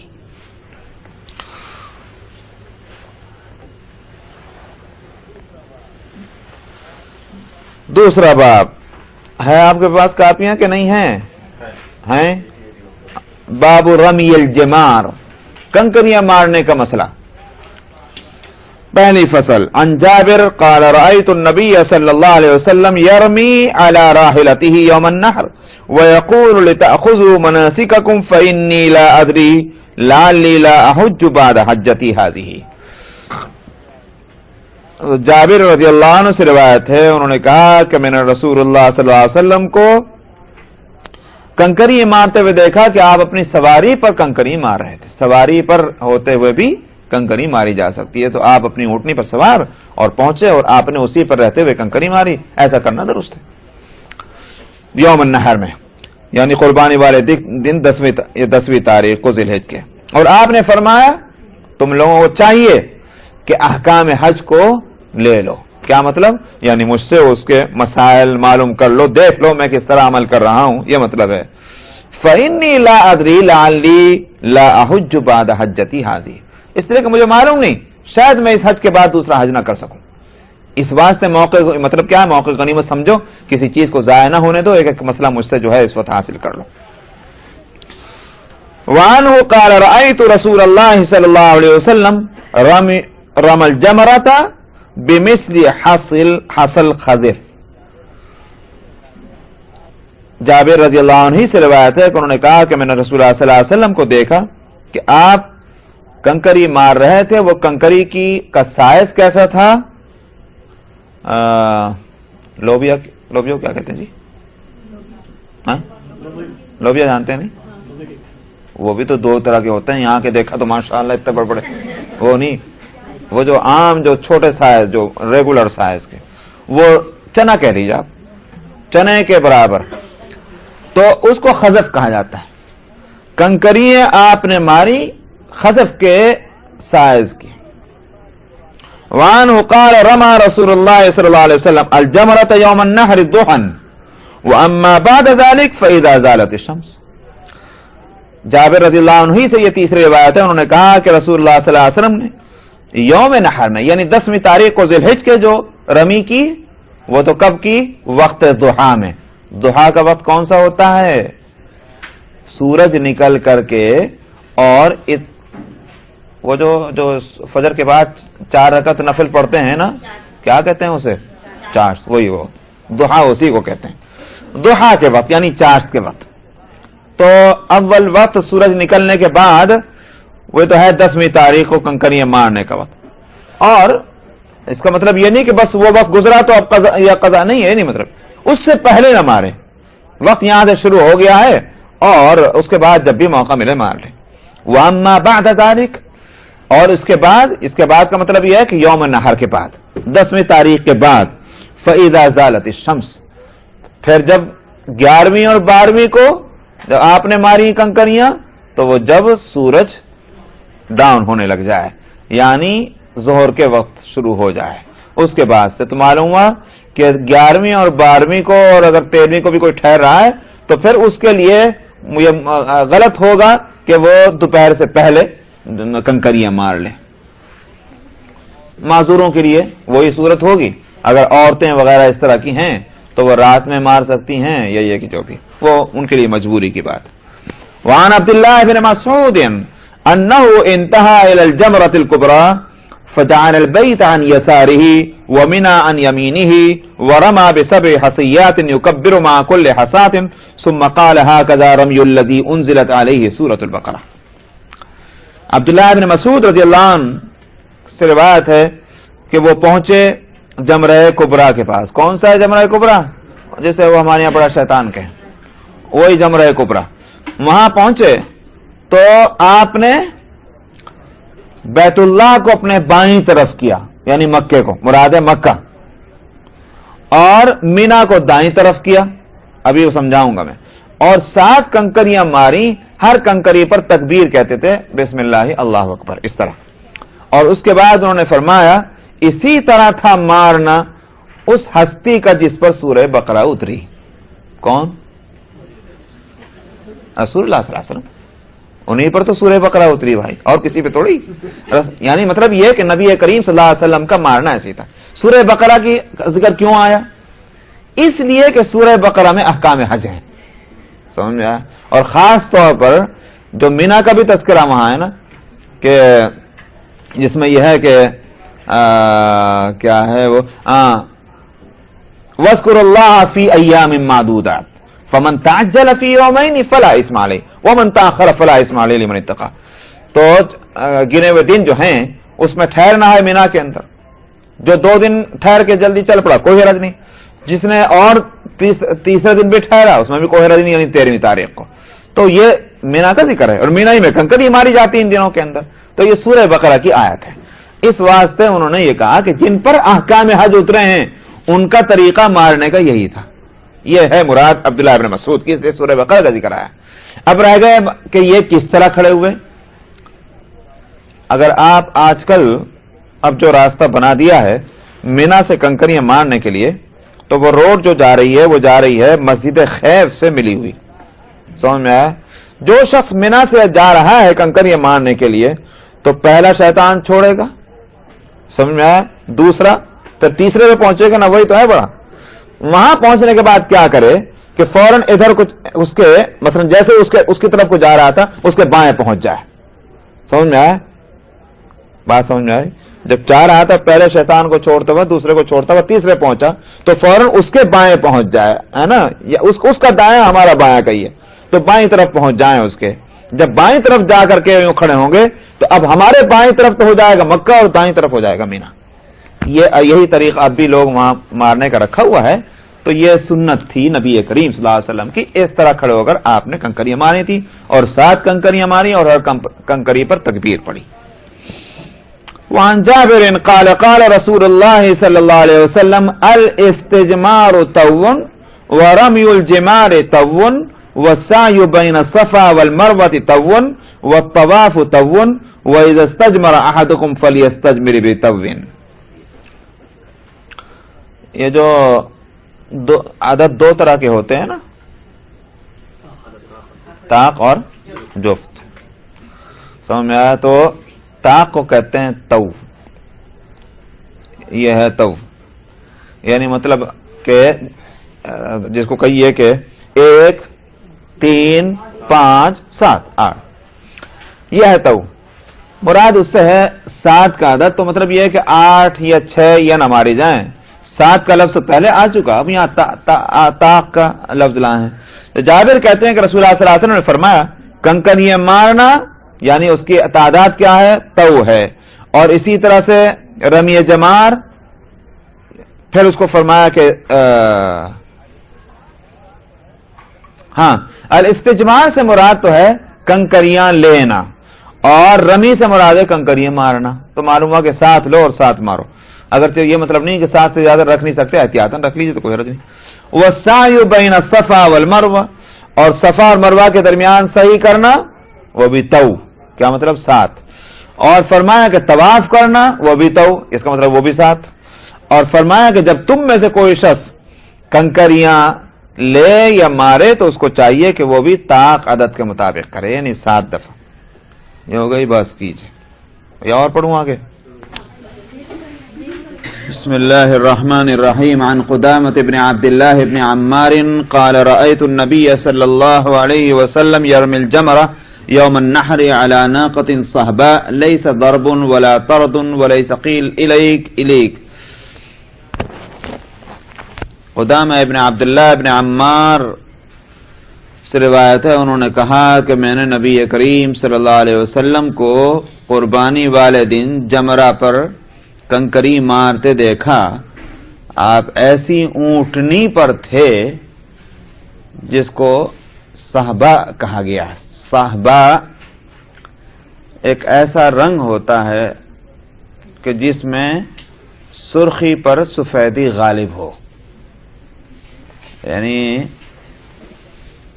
محض اتنی بات نہیں کہ پھیکا سرخ رنگ، بلکہ یہ ہے کہ بال جو ہیں اس کا اوپر کا حصے میں ہلکی ہلکی سرخی ہو اور نیچے جو ہے اس میں سفیدی ہو.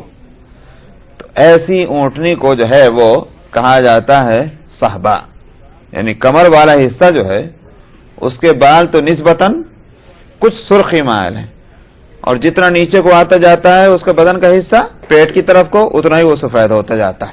تو سفیدی غالب ہے سرخی کے مقابلے میں. تو ایسی اونٹنی کو صحبا کہا جاتا ہے.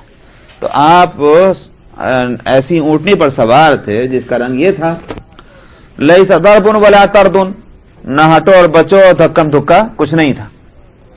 یہ نہیں ہے کہ نبی کریم صلی اللہ علیہ وسلم ہیں تو لہذا وہ ہٹو اور بچو اور دوڑو مارو، یہ نہیں ہے.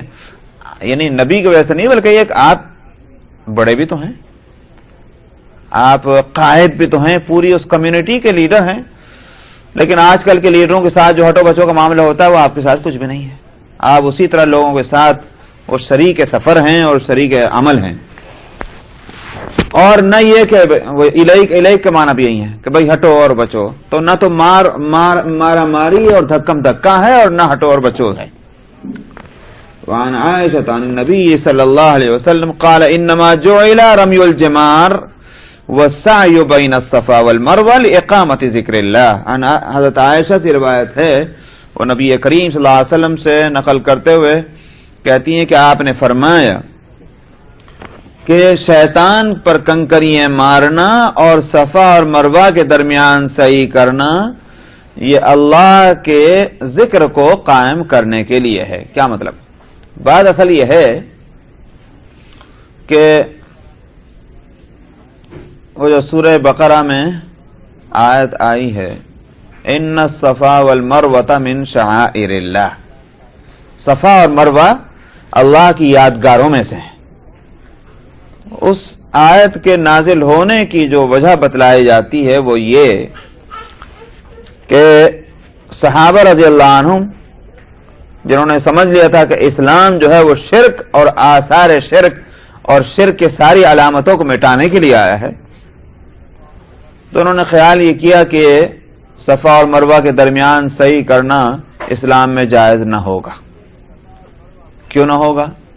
اس لیے کہ صفا اور مروہ پر 2 بت رکھے ہوئے تھے، اصاف اور نائلہ. تو سمجھا جانے لگا تھا کہ یہ جو صحیح ہوتی ہے ان دونوں بتوں کی وجہ سے ہوتی. تو جو ناواقف تھے ان کو یہی خیال تھا. تو صحابہ نے یہ سمجھا کہ بت پرستی تو اسلام میں منع ہے، جب بت پرستی منع ہے تو یہ صفا اور مروہ کے درمیان کے صحیح جو ہے وہ بھی بند ہو جائے گی. اس پر یہ آیت اتری تھی کہ ان الصفا والمروہ من شعائر اللہ. صفا اور مروہ جو ہیں یہ تو اللہ کی یادگاروں میں سے. اب اگر کچھ لوگوں نے وہاں بت لے جا کر رکھ دیے اور اس کی شکل بدل دی، اس سے حقیقت تو نہ بدلے گی. وہ تو ایسے ہی ہے جیسے کعبۃ اللہ میں بھی بت رکھ دیے تھے. کعبۃ اللہ تو اصل بیت اللہ ہے، لیکن اگر اس میں بت لے جا کر رکھ دو تو بت خانہ تو نہ بن جائے گا، وہ رہے گا پھر بھی وہ بیت اللہ. یہ بات الگ ہے کہ وہاں جن لوگوں نے بت لے جا کر رکھے وہ بڑا ظلم کیا اور بڑی غلطی کی. تو یہاں بھی اس فرمانے کا حاصل یہی ہے کہ یہ نہ خیال کیا جائے کہ یہ رسم جاہلیت ہے، یعنی وہاں رمی جمرہ کرنا اور اسی طرح سے صفا اور مروہ کے درمیان صحیح کرنا یہ کوئی رسم جاہلیت نہیں ہے، بت پرستی کے آثار میں سے نہیں ہے، بلکہ یہ اللہ کی یاد کو قائم کرنے کے واسطے یہ ہے، کوئی مطلب کہ صحیح دین کے یہ حصے ہیں، رسم جاہلیت نہیں۔ اس لیے یہاں اسی بات کو اس انداز میں فرمایا جس کو وہاں قرآن پاک کی آیت میں ان لفظوں میں کہا گیا۔ وَعَنْهَا قَالَتْ قُلْنَا يَا رَسُولَ اللَّهِ أَلَا نَبْنِي لَكَ بِنَاءً يُظِلُّكَ بِمُنَى قَالَ لَا مِنَا مُنَاخُ مَنْ سَبَقَ۔ حضرت عائشہ سے روایت ہے، انہوں نے کہا کہ ہم نے عرض کیا یا رسول اللہ کیا ہم آپ کے لیے کوئی عمارت نہ بنا دیں مینا میں کہ جس میں آپ سائے میں بیٹھ سکیں؟ دھوپ میں رہنا پڑتا ہے مینا میں، تو آپ کے لیے ایک اچھا انتظام، ایک عمارت بنا دیتے ہیں۔ آپ نے فرمایا کہ نہیں، مینا جو ہے یہ تو اس کے واسطے ٹھکانہ جو پہلے پہنچ جائے، تو جو جہاں پہلے پہنچ جائے گا وہ اس کا حق ہے۔ تو اب اگر تم گھر بنا دو گے تو اس کا مطلب یہ ہے کہ یہاں کوئی دوسرا نہیں آ سکتا، تو یہ جو ہے وہ اس کے خلاف ہے۔ اب اگر آج جو نظم ہم وہاں دیکھ رہے ہیں کہ معلمین کے لیے الاٹمنٹ ہوتا ہے، جگہ کا تعین ہے، اور پھر اس معلم کے یا متوف کے جو حجاج ہیں وہ وہیں آ کر ٹھہرتے ہیں، تو یہ ایک دوسری انتظامی مسئلہ ہے، اس لیے کہ وہ صورت تو ہے نہیں کہ لوگ اپنے خیمے اور ڈیرے اپنے ساتھ میں اور اپنی سواریاں ساتھ لے کے پہنچ رہے ہیں، ان کو چاہیے ٹھکانہ۔ پھر یہ کہ وہ سفر کی سہولتوں کی وجہ سے کہ بھئی اپنی موٹروں میں بیٹھیں گے تو معلمین کا انتظام ہے، تو کہاں موٹر آئے گی اور کہاں وہ ٹھہریں گے اور کھانا کس طرح سے سپلائی ہوگا، یہ غرضے کے انتظامی مسئلہ ہیں۔ آج اگر انتظامی مصلحتیں اس بات کا تقاضا کرتی ہیں کہ جگہوں کی الاٹمنٹ ہونی چاہیے، تو یہ بھی ایک اچھی بات ہے، یہ نہیں کہا جائے گا کہ حدیث کے خلاف ہے۔ آپ نے ایک دوسری مصلحت کو کہ وہاں یہ نہ ہو کہ صاحب چونکہ آپ بڑے آدمی ہیں لہذا آپ کے لیے جگہ یہی ہوگی اور فلانے جو ہیں غریب غربا ہیں وہ مثلا فنی جگہ رہیں گے، یہ نہیں ہو سکتا۔ یہاں امیر اور غریب کا جو ہے یہ فرق نہیں قائم ہو سکتا اس سفر میں اور اس عبادت میں۔ یہی تو وہ عبادت ہے جس میں عالمی اتحاد مکمل طور پر قائم کرایا گیا ہے۔ نہ صرف یہ کہ صاحب عربی اور عجمی کا فرق کو ختم کیا گیا اور رنگ اور نسل کے فرق کو ختم کیا گیا، وہ فرق جو لوگوں نے جب سے یہ دنیا بنی ہے اور شاید جب تک رہے گی اس فرق کو قائم رکھا ہوا ہے، اور اسلام نے اس فرق کو ختم کرنے کی کوشش کی، یعنی امیر اور غریب کا فرق اس کو ہر گوئیوں کا یہ کہ اس حج کے موقع پر مکمل طور پر ختم کیا گیا۔ سب کا ایک ہی انداز، ایک ہی لباس، ایک ہی بول اور چال، سمجھ میں آیا، ایک ہی رخ سب کا، ایک ہی ٹائم ٹیبل سب کا۔ یہ ساری چیزیں کیوں رکھی گئی ہیں؟ یہ نہیں کہ صاحب مالدار جو ہیں وہ پہلے چلے جائیں اور غریب بعد میں آئیں گے، یہ نہیں ہو سکتا کہ مالداروں کے کپڑے جو ہیں اور ہوں گے اور غریبوں کے کپڑے جو ہیں وہ اور ہوں گے، یہ نہیں ہو سکتا کہ صاحب وہ الگ طرف جا رہے ہیں جیسے قریش تھے، قریش عرفات نہیں جاتے تھے۔ صاحب ہم جو ہیں چونکہ ہم جو متولی ہیں اور خادم ہے بیت اللہ کے، ہم حرم سے باہر نہیں جاتے، اب چاہے وہ حج ہوتا ہو کہ نہ ہوتا ہو مگر وہ عرفات نہیں جا رہے۔ یہ تقسیم جو ہے یہ اسلام نے نہیں رکھی تھی، امیر اور غریب کے درمیان فرق نہیں تھا۔ یہ ہے نبی کریم صلی اللہ علیہ وسلم کے فرمانے کا منشا کہ یہاں عمارت مت بناؤ، اگر تم میرے لیے عمارت بناؤ گے تو اس کا مطلب یہ ہے کہ یہ امتیاز ہو گیا، اور یہ امتیاز نہیں ہو۔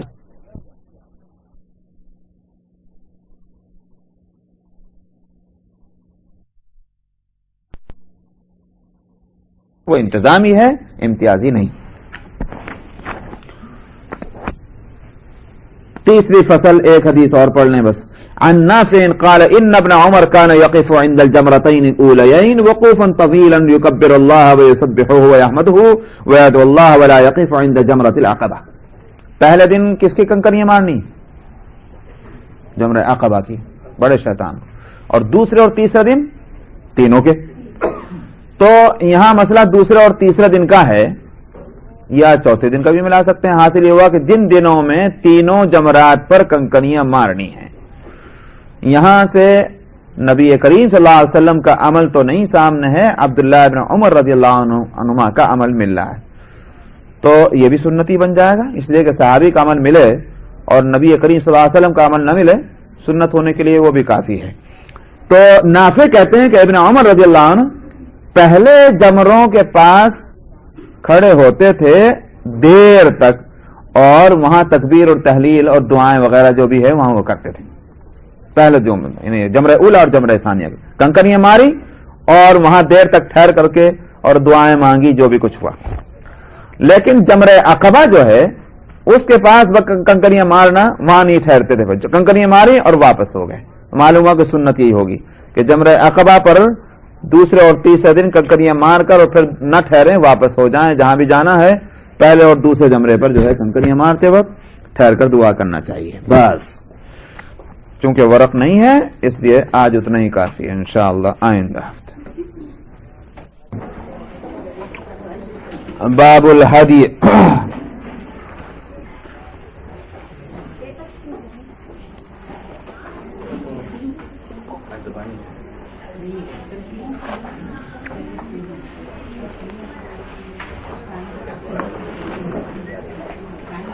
قربانی کا باب. یہ میں بتلا چکا ہوں کہ پہلے کہ جو حاجی اپنے ساتھ قربانی کے جانور لے کے جائیں ان کو ہدی کہا جاتا ہے. کیوں؟ ان جانوروں کو نہیں کہتے کہ جن کو مینا میں پہنچ کر یا حرم میں پہنچ کر خریدا جائے قربانی کے لیے. ان جانوروں کو کہتے ہیں کہ جو حاجی اپنے ساتھ لے کر جائے اپنے گھر سے، اپنے وطن سے جو بھی ہے. اس لیے کہ ہدی کے معنی ہے کسی چیز کو کسی جگہ پہنچا دینا. چونکہ یہ قربانی کا جانور اپنے ساتھ حرم کی طرف لے کے جاتے ہیں اس واسطے اس کو ہدی کہتے ہیں. اس کا یہاں ذکر ہے. عن ابن عباس قال صلى رسول الله صلى الله عليه وسلم الظهر بذي الحليفة ثم دعا بناقته فأشعرها في صفحة سنامها الأيمن وسلتت الدم عنها وقلدها نعلين ثم ركب راحلته فلما استوت به على البيداء أهل بالحج. ایک بات میں پہلے بتلا دوں اس کا ترجمہ کرنے سے پہلے، اور وہ یہ کہ اسلام نے دور جاہلیت کی یا دوسرے مذاہب کی جو اس سے پہلے آ چکے تھے، نبی کریم صلی اللہ علیہ وسلم سے پہلے کی، ان کی جو باتیں اچھی تھیں یعنی اسلامی مصلحت کے مطابق تھیں ان کو آپ نے باقی رکھا، قبول بھی فرمایا. بہت سی اس کی مثالیں ہیں. جو غلط باتیں ہیں ان کو چھوڑ دیا، لیکن جو صحیح باتیں تھیں اور اسلام میں ان کی مصلحتیں ہیں ان کو آپ نے باقی رکھا. مثلا تھوڑی دیر کے لیے مان لیجیے عاشورہ کا روزہ، 10 محرم کا روزہ. آپ نے مدینے میں دیکھا کہ یہود روزہ رکھ رہے ہیں. آپ نے پوچھا یہ کیسے روزہ ہے؟ تو بتلایا، یہودیوں نے بتلایا کہ یہ وہ دن ہے کہ جس میں موسیٰ علیہ الصلاۃ والسلام اور ہم لوگ جو ہمارے جو آباء و اجداد تھے ان کو فرعون کے ظلم و ستم سے نجات ملی تھی اور فرعون غرق دریا ہوا تھا. تو موسیٰ نے وہ روزہ رکھا، ہم بھی روزہ رکھتے ہیں. نبی کریم صلی اللہ علیہ وسلم نے فرمایا کہ انا احق بموسیٰ، موسیٰ نے جو نیک کام کیا اس کے زیادہ حقدار تو میں ہوں کہ میں بھی وہی کام کروں. تو اگر اچھی چیز ہو کسی امتوں میں اور قوموں میں، اسلام نے ان کو لیا ہے بشرطے کہ اسلام کی مصلحت کے مطابق ہو بات. اسی طرح جاہلیت کی بھی بہت سی چیزیں برقرار رکھی گئی. انہی میں سے ایک یہ مسئلہ ہے کہ یہ ہدی کا جانور جو ہوتا تھا ان پر 2 نشان ان کے تعلق سے مقرر تھے دور جاہلیت میں کہ جس سے وہ پہچانا جاتا تھا کہ یہ قربانی کا جانور ہے، ہدی. اور چونکہ باوجود شرک اور بت پرستی کے بیت اللہ کا احترام اور بیت اللہ سے تعلق رکھنے والی ہر چیز کا احترام یہ اس معاشرے اور سوسائٹی میں تھا. ساری خباثتیں اور گندگیوں کے باوجود یہ ضرور تھا کہ بھئی یہ اللہ کا گھر ہے. اس لیے جو حاجی جایا کرتے تھے ان کو نہیں ستاتے تھے. سارے قافلے لوٹے جاتے تھے مگر حاجیوں کا قافلہ نہیں لوٹا جاتا تھا، ان کو نہیں ستاتے تھے کیونکہ یہ بھئی یہ مقدس قافلہ ہے، یہ نہیں. اسی طرح ہر ایک جانور کو جس کا دل چاہے چوری کر لے جائے کوئی بڑی بات نہیں تھی، لیکن جب اس پر ہدی کا کوئی نشان لگا ہوا ہوتا تھا اس کو ہاتھ بھی نہیں لگاتے تھے کہ نہیں بھائی یہ تو جو ہے وہ ہدی کا جانور ہے، اس کو ہاتھ بھی نہیں لگانا. یہ جاہلیت میں بھی یہ باتیں تھیں. کیا تھی اس کی دو علامتیں؟ ایک تو یہ تھا کہ کوہان جو ہوتا ہے اونٹ کا، اس کے کسی ایک جانب وہ برچھی سے یا کسی بھی چیز سے ایک نشان ڈال دیا کرتے تھے، جس سے وہ تھوڑا سا خون نکل آئے تو وہ نشان پڑ جاتا ہے. اور دوسرے ایک چیز یہ کہ وہ گھسے ہوئے چمڑے، جوتے یا اس طرح کی کوئی چیز لی اور وہ اس کا ایک ہار سا اس کے گلے میں ڈال دیا، تو یہ دو پہچان ہو گئی اس بات کی کہ بھئی یہ ہدی کا جانور ہے اور اب اس کو کوئی ہاتھ نہیں لگاتا تھا. تو پہلی چیز کو کہا جاتا ہے اشعار. اشعار کہتے ہیں نشان لگانے کو کہ جس سے وہ پہچانی جائے. شعار سے اشعار بنا. شعار اس علامت کو کہتے ہیں جس کو دیکھ کر وہ چیز پہچانی جائے. مثلا اسلام کے شعار میں اذان ہے، تھوڑی دیر کے لیے مان لیجیے، تو حالانکہ سنت ہے مگر شعار ہے. جب کسی جگہ اذان دی جائے کیا سمجھیں گے آپ؟ مسلمان ہیں، نماز کے لیے بلا رہے ہیں، یہ شعار ہے. اور بھی جو چیزیں ہیں وہ شعار میں ہیں. تو اشعار جو ہے یہ اس کے لیے ہوا کہ کسی چیز سے اس کی کھال کو تھوڑا سا ایک نشان اس طرح سے ڈال دی جائے کہ اس میں سے خون نکل آئے، اس کو کہتے تھے اشعار. اور یہ جو گلے میں کوئی چیز ڈال دینا، پرانے چمڑے اس میں پیرو کر کے رسی میں ایک یا دو ٹکڑے، چاہے ویسے ٹوٹا ہوا جوتا ہی ڈال دیں، اس کو کہا جاتا تھا قلادہ. ہار ڈالنے کو کہتے ہیں. یہ دو چیزیں تھیں. نبی کریم صلی اللہ علیہ وسلم نے ان دونوں چیزوں کو اپنے دور میں باقی رکھا. کیوں باقی رکھا؟ اس لیے کہ وہ ماحول ابھی نہیں بدلا تھا. قافلے لوٹے جاتے تھے، جانوروں کو پکڑ لے جاتے تھے. آپ نے کہا کہ جو چیز مشہور ہے پورے کمیونٹی سوسائٹی میں عرب کے، اس کے مطابق اپنے جانوروں کو محفوظ رکھنے کے لیے ان دونوں چیزوں کو رکھا جائے. تو اسلام کی مصلحت کے خلاف نہیں ہے دو چیزیں، ان کو باقی رکھا. زیادہ ایک شبہ ہو سکتا ہے، اس کا میں جواب دے دوں. اور صبح یہ ہو سکتا ہے کہ اسلام کی مصلحت کے خلاف ہے. تو کیوں؟ اس لیے کہ اشعار جب کیا جائے گا جانور کو تکلیف ہوگی، اور جانور کو بے وجہ تکلیف دینا جو ہے یہ تو اسلام کے مزاج کے خلاف ہے. واقعہ یہ ہے کہ اسلام اس سلسلے میں اپنی ایک تعلیمات رکھتا ہے. مثلا یہ کہ جب جانور کو ذبح کیا جائے اس سلسلے میں کتنے آداب بتلائے گئے. ایک تو یہ کہ چھری تیز ہونی چاہیے تاکہ جلدی ہی جو ہے وہ ذبح ہو جائے اور جانور کو تکلیف نہ ہو. اگر چھری تیز نہ ہوئی تو اس کا مطلب یہ ہے کہ ذبح کے ہونے میں دیر لگے گی اور اس سے جانور کو تکلیف ہوگی. اسی طرح سے یہ آداب میں سے ایک جانور کے سامنے دوسرے جانور کو ذبح نہ کیا جائے. فقہا لکھتے ہیں کیونکہ اس سے اس کو محسوس ہوگا جو جانور دوسرا موجود ہے اس کو تکلیف ہوگی. اور یا اسی طرح سے بے شکار کرنے کی اجازت ہے مگر کھیل کود کے لیے نہیں کہ اس کو مار اس کو مار وہ پٹاپٹ گر رہے ہیں، نہیں، اپنے کھیل کودنے کے لیے نہیں، صرف کھانے کے لیے ان کو جو اللہ نے اس کی اجازت دی لہذا اسی کے لیے شکار کیا جائے. اتنی آداب ہیں. تب جب اسلام کا مزاج یہ ہے تو اشعار جو ہے یہ کیسے اس کی اجازت ہوگی؟ اصل بات یہ ہے کہ یہ ایک ضرورت ہے. جیسے ضرورتاً شکار کی اجازت ہوگی ضرورتاً اشعار کی بھی اجازت ہوگی. آج تک آپ دیکھتے ہیں ملٹری کے اندر آج بھی گھوڑوں پر ایک نشان ڈالا جاتا ہے. ملٹری کے گھوڑے جو ہوتے ہیں ان پر ایک نشان ڈالا جاتا ہے، وہ ٹھپا لگاتے ہیں نمبر کا، اور یہ اس بات کی علامت ہوتی ہے کہ یہ ملٹری کا ہی گھوڑا، یہ استبل کا ایک گھوڑا ہے، اس پہچان کے لیے. اور وہ یقیناً کسی ایسی گرم چیز سے لوہے کا لگاتے ہیں کہ وہ مرتے مر جائے گا لیکن وہ نشان نہیں ہٹے گا اس کا. تو ایسے نشان لگانا ایک ضرورت کے مطابق ہے. ضرورتاً ایسی چیز کرنا اس کی گواہیوں کو یہ کہ وہ اسلامی مصلحت کے خلاف نہیں ہوگا. اب آج اس دور میں اول تو یہ ہدی کا مسئلہ ہی ختم ہو گیا. اب تو وہاں جاتے ہیں وہیں خرید کر ذبح کر لیتے ہیں. لیکن بال فرض اگر کوئی ہدی کی صورت بنے بھی، کیونکہ آج وہ حالات نہیں ہیں کہ اس طرح سے قافلوں کو لوٹا جا رہا ہو، اس طرح جانوروں کو لے جاتے ہوں، تو آج اگر وہ اشعار نہ کیا جائے اور ایک قلادہ نہ ڈالا جائے تو یہ نہیں کہا جائے گا کہ یہ غلط ہوا ہے.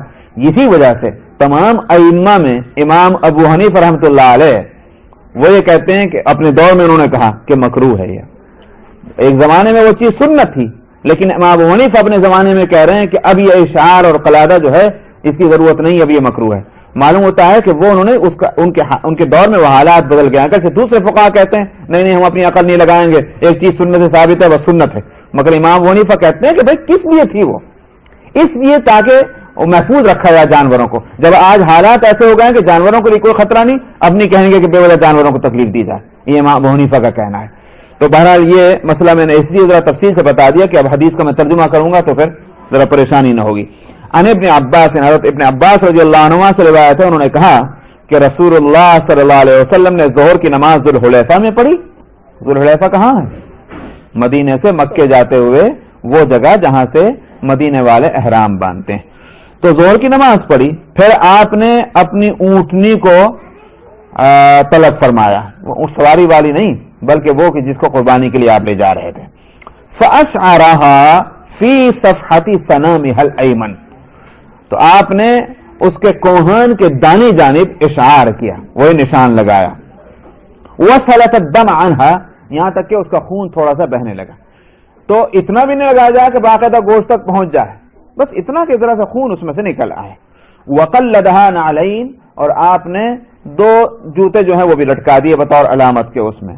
ثُمَّ رَكِبَ رَاحِلَتَهُ، پھر آپ اپنی سواری پر سوار ہو گئے، جو بھی سواری آپ کے لیے تھی اس سے ہٹ کر. فَلَمَّا اسْتَوَتْ بِهِ عَلَى الْبَيْدَاءِ، پھر جب آپ مقام بیدا پر پہنچے تو آپ نے حج کا تلبیہ پڑھا.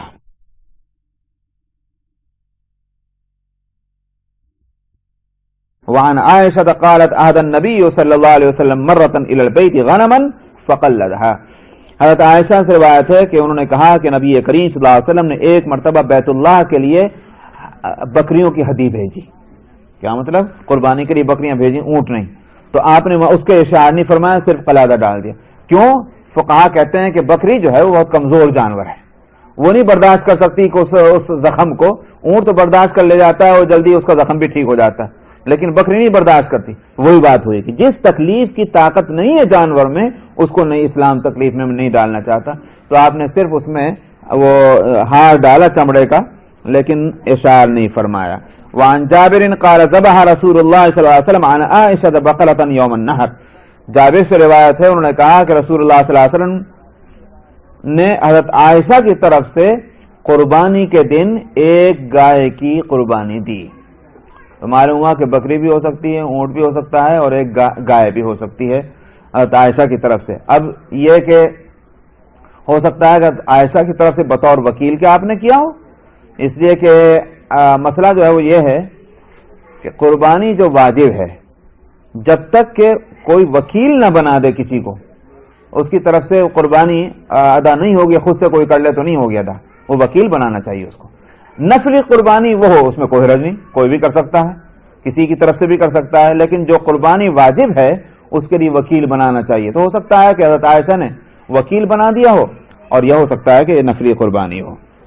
وعنہ قال نحر النبی صلی اللہ علیہ وسلم عن نسائه بقرۃ فی حجته، اور جابر سے روایت ہے کہ نبی کریم صلی اللہ علیہ وسلم نے اپنی بیویوں کی طرف سے اپنے حج کے دوران آپ نے ایک گائے کی قربانی دی. یہاں یہ خود کھل جاتی ہے بات آ کر کہ یہ قربانی نفلی تھی، ورنہ تو ہر ایک کی طرف سے ایک ایک حصہ ہوتا. مسئلہ یہ ہے، خوب سن لیجئے، آگے آئے گا کہ گائے میں اور اونٹ میں 7 حصے دار ہو سکتے ہیں. فقہا کہتے ہیں کوئی حصہ 7ویں حصے سے کم نہیں ہونا چاہیے. کیا مطلب ہوا 7ویں حصے سے کم نہیں ہونا چاہیے؟ مطلب یہ ہے کہ یہ نہ ہو کہ اس میں 8 حصے بنا دیں آپ، یہ مطلب ہے. تو کوئی بھی حصہ 7ویں حصے سے کم نہ ہو. تو اب آپ نے اپنی بیویوں کی طرف سے کیا، یہ ہو سکتا ہے کہ نفلی ہو قربانی. واجب قربانی جو ہے اس کے لیے یہ شرط ہے، نفلی قربانی پوری امت کی طرف سے آپ کر لیں، اس میں کوئی حرج کی بات نہیں ہوگی. آپ نے کیا بھی، آپ نے تو ایک دمبا جو ہے، ایک لیمب، وہ پوری آپ نے امت کی طرف سے کر دی تھی. تو بہرحال یہ کہ یہ معلوم ہوتا ہے کہ نفلی قربانی تھی.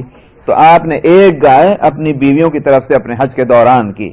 وعن عائشہ قالت فتلت قلائد بدن النبی، اس سے یہ بھی معلوم ہوا کہ اپنے گھر والوں کا، بیویوں کا، بچوں کا خیال رکھنا اور نیک کاموں میں ان کا لحاظ رکھنا، ثواب کے کاموں میں نبی کریم صلی اللہ علیہ وسلم سے یہ باتیں ثابت ہیں. آپ ان چیزوں کی بڑی رعایت فرماتے تھے. یہ نہیں کہ بس سارا رشتہ کھانے پکانے کی حد تک ہے، بس کھاتے رہو پکاتے رہو کچھ نہیں، بلکہ یہ کہ دنیا کا ساتھ ہے تو اس کو آخرت میں بھی مفید بنایا جانا چاہیے. تو آپ اس کی پوری رعایت فرماتے ہیں. وعن عائشة قالت فتلت قلائد بدن النبي صلى الله عليه وسلم بيدي ثم قلدها واشعرها واهداها فما حرم عليه شيء كان احل له. حضرت عائشہ رضی اللہ عنہ سے روایت ہے، انہوں نے کہا کہ میں نے وہ جو کیا کہتے ہیں وہ ڈورے بانٹنا، سمجھ میں آیا نہیں؟ کیا کہیں گے اس کو؟ اپنی زبان بولی. ہاں اس کو کہتے ہیں فتل یفتلو، فتیل کہتے ہیں ایک بتیاں بنانے کو. جیسے اسی واسطے وہ جو پہلی شمع ہوا کرتی تھی اور اس ہاں موم بتی کے اندر جو اس کو بھی فتیل بولیں گے. تو میں ہار تیار کیے میں نے نبی کریم صلی اللہ علیہ وسلم کے قربانی کے جانوروں کے لیے اپنے ہاتھ سے. حضرت عائشہ کہتی ہیں پھر ثم قلدا، پھر آپ نے وہ ان جانوروں کو وہ ہار پہنائے اور ان کا اشعار بھی فرمایا اور ان کو آپ نے قربانی کے لیے حرم کی طرف بھیجا. وَأَهْدَاهَا، ایسا لگتا ہے کہ یہ اس سال کی بات ہے جس سال آپ حج کے لیے تشریف نہیں لے گئے تھے. حجۃ الوداع سے پہلا سال سیدنا ابوبکر صدیق رضی اللہ عنہ کی زیر عمارت جو حج ہوا ہے اسلام میں پہلا حج حجۃ الوداع سے پہلے، یہ اس حج کی بات ہے. تو آپ نے قربانی کے جانور بھیجے مدینے سے اپنی طرف سے قربانی کرنے کے لیے، اشعار فرمایا، اس میں قلادہ ڈالا. عائشہ جو کہتی ہیں خاص بات جو ہے اس حدیث میں وہ یہ فما حرم شیء کان احل له، آپ کے اوپر کوئی چیز حرام نہیں ہوئی تھی جو چیز پہلے سے حلال تھی. کیا مطلب؟ حاجی جب حج کا احرام باندھتا ہے کچھ پابندیاں لگتی کہ نہیں لگتی اس پر؟ مثلا بالوں کا نہ ٹوٹنا، خوشبو کا نہ لگانا، اور اسی طرح سے شیو نہ کرنا، حجامت نہ بنانا وغیرہ وغیرہ، ساری پابندیاں ہیں کہ نہیں؟ اس حدیث سے یہ بات کھلی کہ اگر کوئی شخص اپنی قربانیاں وہاں بھیج رہا ہو اس پر یہ پابندیاں نہیں لگیں گی. یہ نہیں کہ وہ گھر میں ہے اس کی قربانیاں جب تک وہاں ذبح نہ ہو جائیں یہ یہاں پابندی کرے ان ساری چیزوں کی کہ جو حاجی کیا کرتا ہے. اب بات سمجھ میں آئی؟ اس سے یہ حدیث میں یہ بات ہوئی کہ وہ تو حج کرنے والے ہی کے لیے وہ پابندیاں ہیں، محض قربانی کے لیے کوئی جانور وہاں بھیجے اپنے گھر سے حرم میں اس پر کوئی پابندی اس طرح کی نہیں لگے گی. اس لیے انہوں نے کہا کہ آپ پر کوئی چیز حرام نہیں ہوئی جو پہلے سے آپ پر حلال تھی.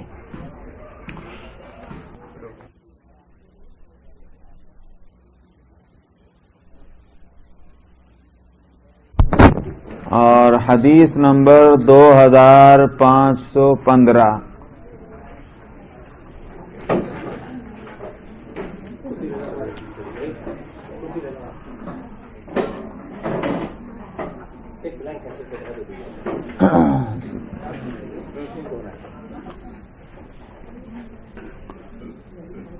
بسم اللہ الرحمن الرحیم. وعنها قالت فتلت قلائدها من عهن كان عندي ثم بعث بها مع ابي.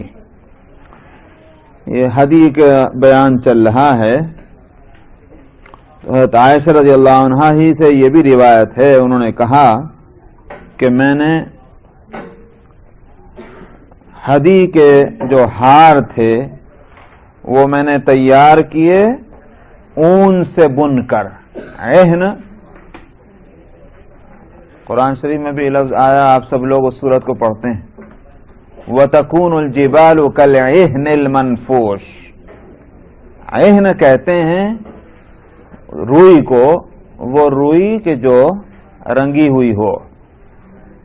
تو میں نے رنگی ہوئی روئی سے قلادے اور وہ جو ہار تھے وہ بن کر کے تیار کیے، اور وہ روئی میرے پاس پہلے سے موجود تھی. کان عندی. ثم بعث بها مع ابی، پھر ان ہدی کو میرے والد کے ساتھ بھیجا گیا. یاد ہوگا میں پہلے بھی بتا چکا ہوں پچھلے ہفتے کہ یہ روایتیں اس سال سے متعلق ہیں کہ جس سال مسلمانوں کے زیر انتظام پہلا حج ہوا، اور وہ حج تھا سیدنا ابوبکر صدیق رضی اللہ عنہ کے امارت میں. امیر الحج وہی تھے، نبی کریم صلی اللہ علیہ وسلم نہیں تشریف لے گئے تھے حج کے لیے، وہ اگلے سال تشریف لے گئے تھے. تو یہ اس سال کی بات ہے جب ابوبکر صدیق رضی اللہ عنہ امیر ہیں. اس نے کہا کہ پھر میرے والد کے ساتھ یعنی ابوبکر صدیق کے ساتھ ان ہدیوں کو بھیجا گیا. وعن ابی ہریرہ ان رسول اللہ صلی اللہ علیہ وسلم رأى رجلا يسوق بدنة فقال اركبها فقال انها بدنة قال اركبها فقال انها بدنة قال اركبها ويلك في الثانية او الثالثة. حضرت ابو ہریرہ رضی اللہ عنہ سے روایت ہے، انہوں نے کہا کہ رسول اللہ صلی اللہ علیہ وسلم نے ایک شخص کو دیکھا کہ جو اپنے اونٹ کو ہکا رہا ہے. ساق یسوق کہتے ہیں پیچھے سے جانور کو ہکانا. تو وہ اپنے بدنہ اونٹ کو جو قربانی کے لیے لے جایا جائے تو وہ اپنی اونٹنی کو لے جا رہے ہیں پیچھے سے ہکا کر اور پیدل چل رہے ہیں. نبی کریم صلی اللہ علیہ وسلم نے فرمایا سوار ہو جائے اس پہ. اس نے کہا کہ یہ تو بدنہ ہے. آپ نے فرمایا سوار ہو جا. اس نے کہا یہ تو بدنہ ہے. شاید اس کو یہ خیال ہوا کہ آپ نے سنا نہیں. آپ نے فرمایا تیرا بھلا ہو جا سوار ہو جا. وہی لگا کا لفظی ترجمہ تو کریں گے تیرا ناس ہو جا، مگر یہ ایک محاورہ ہے. ہمارے ہاں اس کو جس طرح سے استعمال کرتے ہیں عرب میں وہی اس جگہ پر وہ لفظ آئے گا. وہی لگا کے معنی یہی ہوں گے، ہم اچھے زبان میں کہیں گے کہ تیرا بھلا ہو، کہ اس پر سوار ہو جا. اس سے کیا مسئلہ نکلا کہ قربانی کا جانور جو ہے بے شک اس کا احترام کیا جانا ہے. جاہلیت میں بھی اس کا ادب اور احترام تھا اور اسلام نے اس کو برقرار رکھا ہے. اس لیے جاہلیت میں بھی یہ بات سمجھی جاتی تھی کہ اس پر سوار نہ ہو، اور آج بھی مسئلہ یہی ہے کہ اس پر سوار نہ ہو. مگر اگر ضرورت ہو اور کوئی دوسری سواری نہ ہو تو ایسا نہیں ہے کہ صاحب خود تکلیف اٹھا لو اور اس جانور پر نہ بیٹھ کے جاؤ، بیٹھ سکتے ہیں. اس سے یہ مسئلہ نکلا کہ پیچھے کی حدیث آپ کے سامنے گزر چکی ہے. نبی کریم صلی اللہ علیہ وسلم نے وہ اشعار فرمایا تھا، نشان لگایا تھا اور قلادہ ڈالا تھا، اور آپ اپنی اونٹنی پر سوار ہو کر چلے گئے تھے. تو اگر سواری کا انتظام ہو تب تو اس قربانی کے جانوروں پر نہیں سوار ہونا چاہیے، لیکن اگر اپنی سواری کے لیے کوئی انتظام نہیں ہے تو پھر سوار ہونے میں کوئی حرج نہیں، ایسی گناہ کی بات نہیں. یہ مسئلہ اس سے نکلا. وعن ابي الزبير قال سمعت جابر بن عبد الله سئل عن ركوب الهدي فقال سمعت النبي صلى الله عليه وسلم يقول اركبها بالمعروف اذا الجئت اليها حتى تجر ظهرا. جو میں نے مسئلہ بتلایا ابھی وہ بالکل نبی کریم صلی اللہ علیہ وسلم کے فرمان سے آگے اس کی وضاحت آ رہی. حضرت ابو زبیر سے روایت ہے، انہوں نے کہا کہ میں نے جابر بن عبداللہ رضی اللہ عنہ سے سنا، آپ سے یہ سوال کیا گیا تھا. کس سے؟ جابر بن عبداللہ سے، یہ صحابی ہیں. ان سے سوال کیا گیا تھا ہدی کی سواری کے تعلق سے. قربانی کا جانور جو ہے اس پر سوار ہو سکتے ہیں کہ نہیں ہو سکتے ہیں، یہ جابر بن عبداللہ رضی اللہ عنہ سے کسی نے سوال کیا. یہ راوی ہیں تابعی. تو انہوں نے کہا کہ انہوں نے جابر بن عبداللہ نے کہ میں نے نبی کریم صلی اللہ علیہ وسلم سے سنا، آپ فرماتے تھے کہ قاعدے کے مطابق اس پر سوار ہو جاؤ جبکہ تمہیں اس کی ضرورت ہو. اذا الجئت الیہا، جب تم اس کے لیے مجبور ہو جاؤ کہ تم سواری کے بغیر کام نہیں چل رہا ہے. حتی تجد ظاہرا، یہاں تک کہ تمہیں کوئی دوسری سواری مل جائے. تو یہ خود آپ کے ارشاد سے وہ مسئلہ واضح ہو گیا. وعن ابن عباس قال بعث رسول الله صلى الله عليه وسلم 16 بدنة مع رجل وأمره فيها فقال يا رسول الله كيف أصنع بما أبدي علي منها؟ قال انحرها ثم اسبقنا عليها في دمها ثم اجعلها على صفحتها ولا تأكل منها أنت ولا أحد من أهل رفقتك.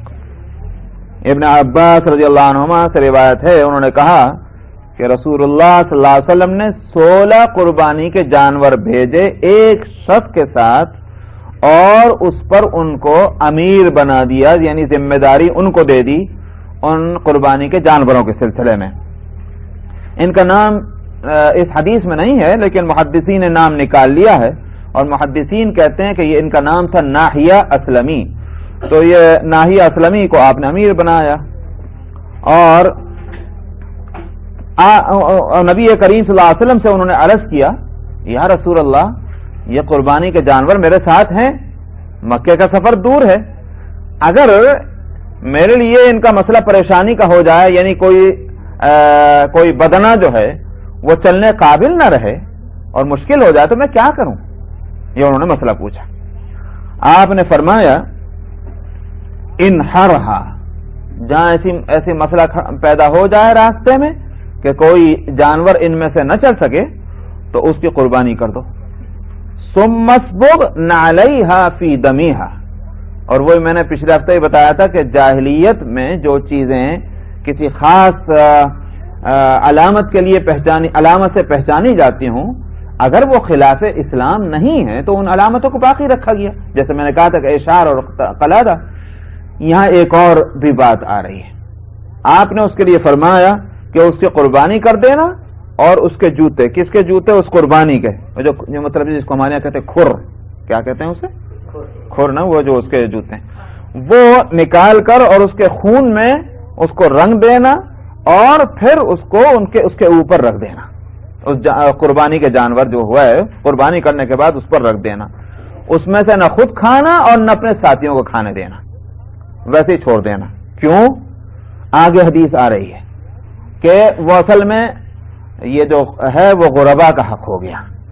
اگر قربانی وہاں موقع پر پہنچ کر ہو جاتی, خود کھاؤ دوسروں کو کھلاؤ, سب کچھ جائز. لیکن اب یہ صدقہ ہے, چونکہ وہاں نہیں پہنچ سکی ہے یہ اور نیت کر چکے تھے اس کے تعلق سے قربانی کی, تو اب کیا ہوگا؟ یہ صدقہ ہو جائے گا. اسی لیے مسئلہ کیا نکلا, اور وہ مسئلہ یہی ہے کہ اگر کسی وجہ سے مثلا مان لیجئے کہ آپ یہاں سے جانور بھیج رہے ہیں جو بہت مشکل ہے. مان لیجئے کہ آپ کسی کو جدہ میں, مکہ یا ریاض میں بولتے ہیں کہ صاحب آپ ایک وہاں سے خرید لیجئے اور خرید کر کے اور ہمارے لیے قربانی لے جا کر حرم میں کر دیجئے. وہ شخص وہاں سے لے کے چلتا ہے. ایک تو یہ ہے کہ حرم میں ہی خریدی گئی, تب تو مسئلہ اور ہے. اور ایک یہ کہ حرم سے باہر سے خرید کر لے کے جا رہا ہے. اور اب دو صورتیں ہیں. ایک صورت تو یہ ہے کہ وہ حرم میں پہنچ گئی, قربانی ہو گئی, تب تو عام قربانی کے حکم کے مطابق ہے. کیا ہے؟ کھاؤ کھلاؤ. اور اگر وہ وہاں نہیں پہنچ سکا, کیوں نہیں پہنچ سکا؟ 1000 قسم کی اس کی وجہ ہو سکی. بیمار ہو گیا, مثال کے طور پر قانونی پابندیاں لگ گئی, راستے میں آپ کو روک دیا گیا, سمجھ میں آیا؟ تب اس صورت میں جو اگر اس کی قربانی ہوگی تب وہ صدقہ ہے. اب صدقہ ہے تو اس کو غربا کھائیں گے اور امیروں کو اور جنہوں نے قربانی کی ہے ان کو اس کا کھانا جائز نہیں ہوگا, وہ صدقہ بن جاتا ہے. اس لیے آپ نے یہ کہا کہ مت کھانا. آگے حدیث آ رہی, کون کھائیں گے اس کو, وہ حدیث آگے آ رہی. وعن جابر قال نحرنا مع رسول اللہ صلی اللہ علیہ وسلم عام الحدیبیہ البدنۃ عن سبعۃ. اسی سے یہ مسئلہ بھی نکلے گا جو ابھی بتلا چکا ہوں. یہ جو قربانی کا جانور, اگر مثال کے طور پر دو مسئلے نکلتے ہیں, اس کو بھی توجہ سن لیں, اس لیے کہ اس کی ضرورت ہم کو پڑ سکتی ہے ان مسئلوں کی. اور وہ یہ کہ یہ قربانی جو ہم ذی الحج میں کرتے ہیں, تو مثلا قربانی نہیں کر سکے اور عید کے 3 دن گزر گئے. کتنے دن تک قربانی ہو سکتی؟ 3 دن نا, 10, 11 اور 12. 12 کے غروب سے پہلے تک قربانی ہو سکتی. تو قربانی نہیں ہو سکی, کوئی بھی وجہ ہو, جانور رہ گئے. اب کیا کرنا ہے؟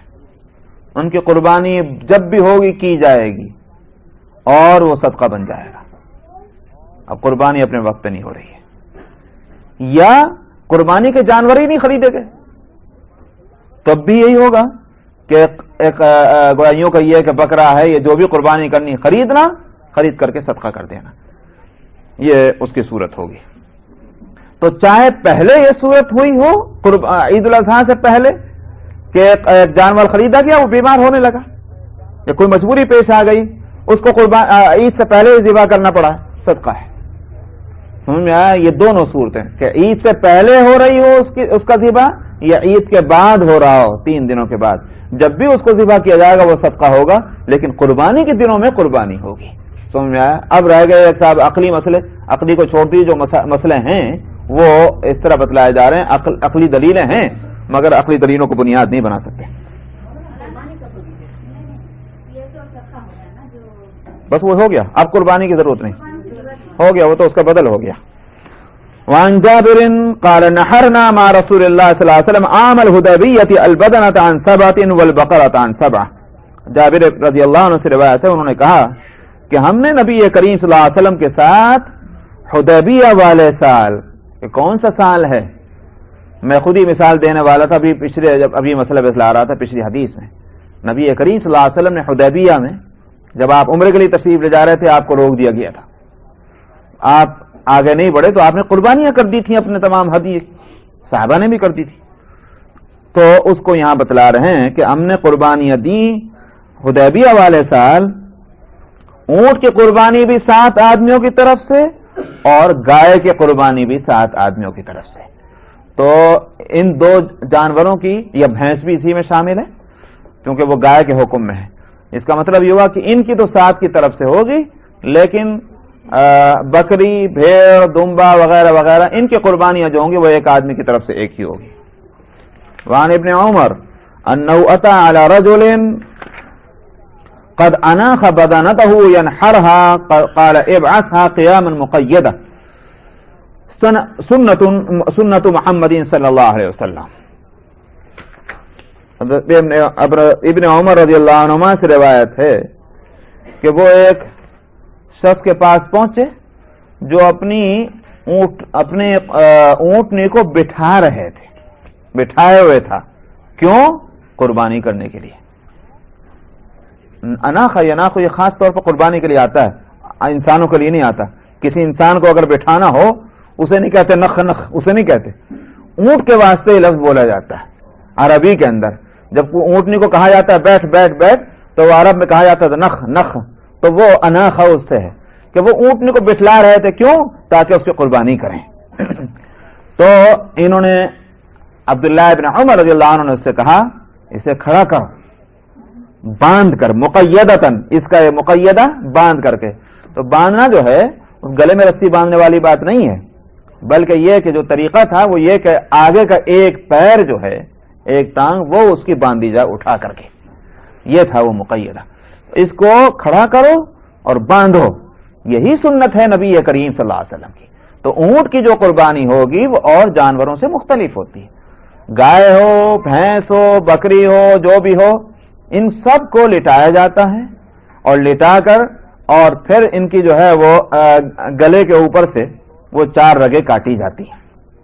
یہ تو ہے اوروں کی قربانی.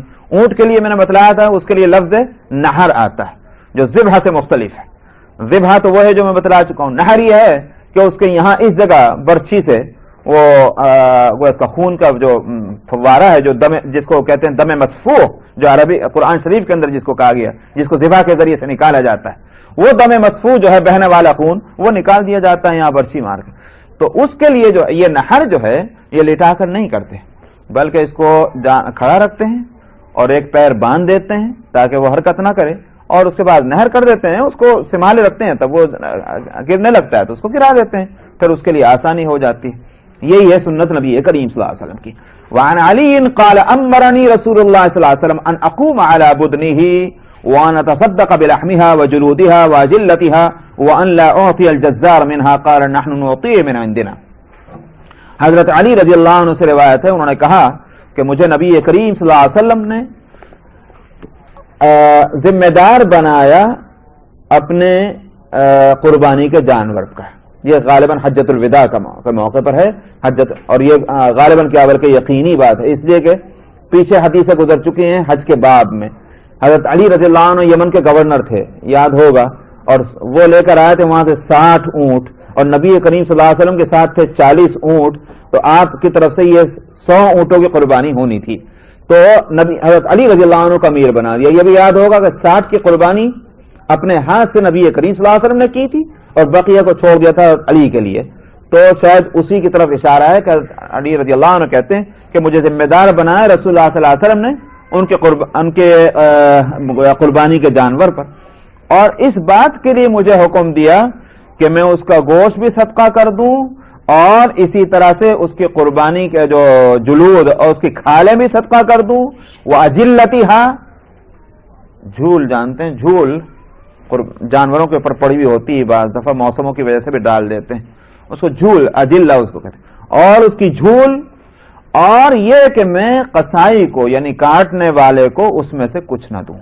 کچھ نہ دوں کا مطلب یہ نہیں ہے کہ کسی بھی طرح نہ دیا جائے بطور مزدوری کے، ورنہ اگر کھلا رہے ہیں اس کو مزدوری دینے کے بعد الگ سے آپ اس کو گوشت دے رہے ہیں کوئی حرج نہیں، لیکن اسی میں سے اس کی مزدوری دے دینا کہ تو نے محنت کی، کاٹا ہے، اتنا گوشت لے لے، یہ نہیں ہوگا.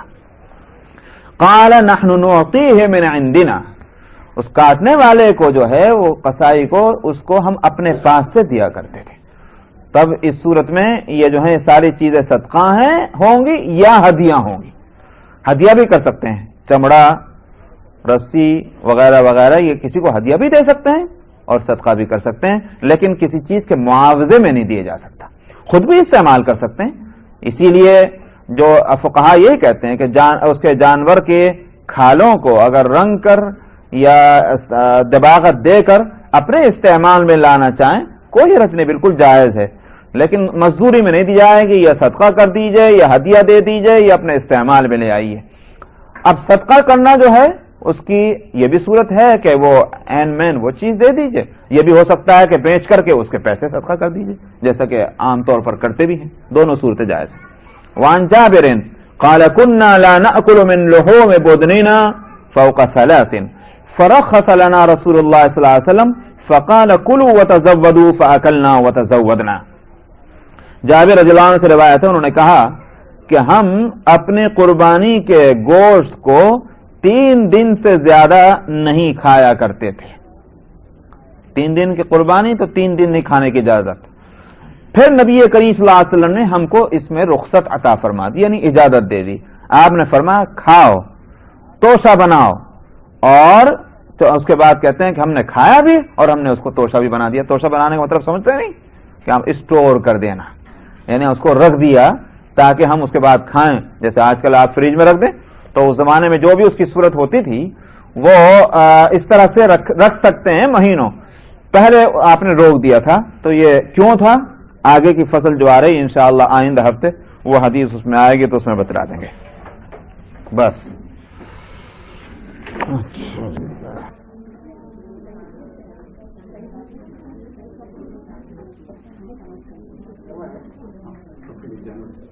نمبر 584، حدیث نمبر 2523، دوسری فصل۔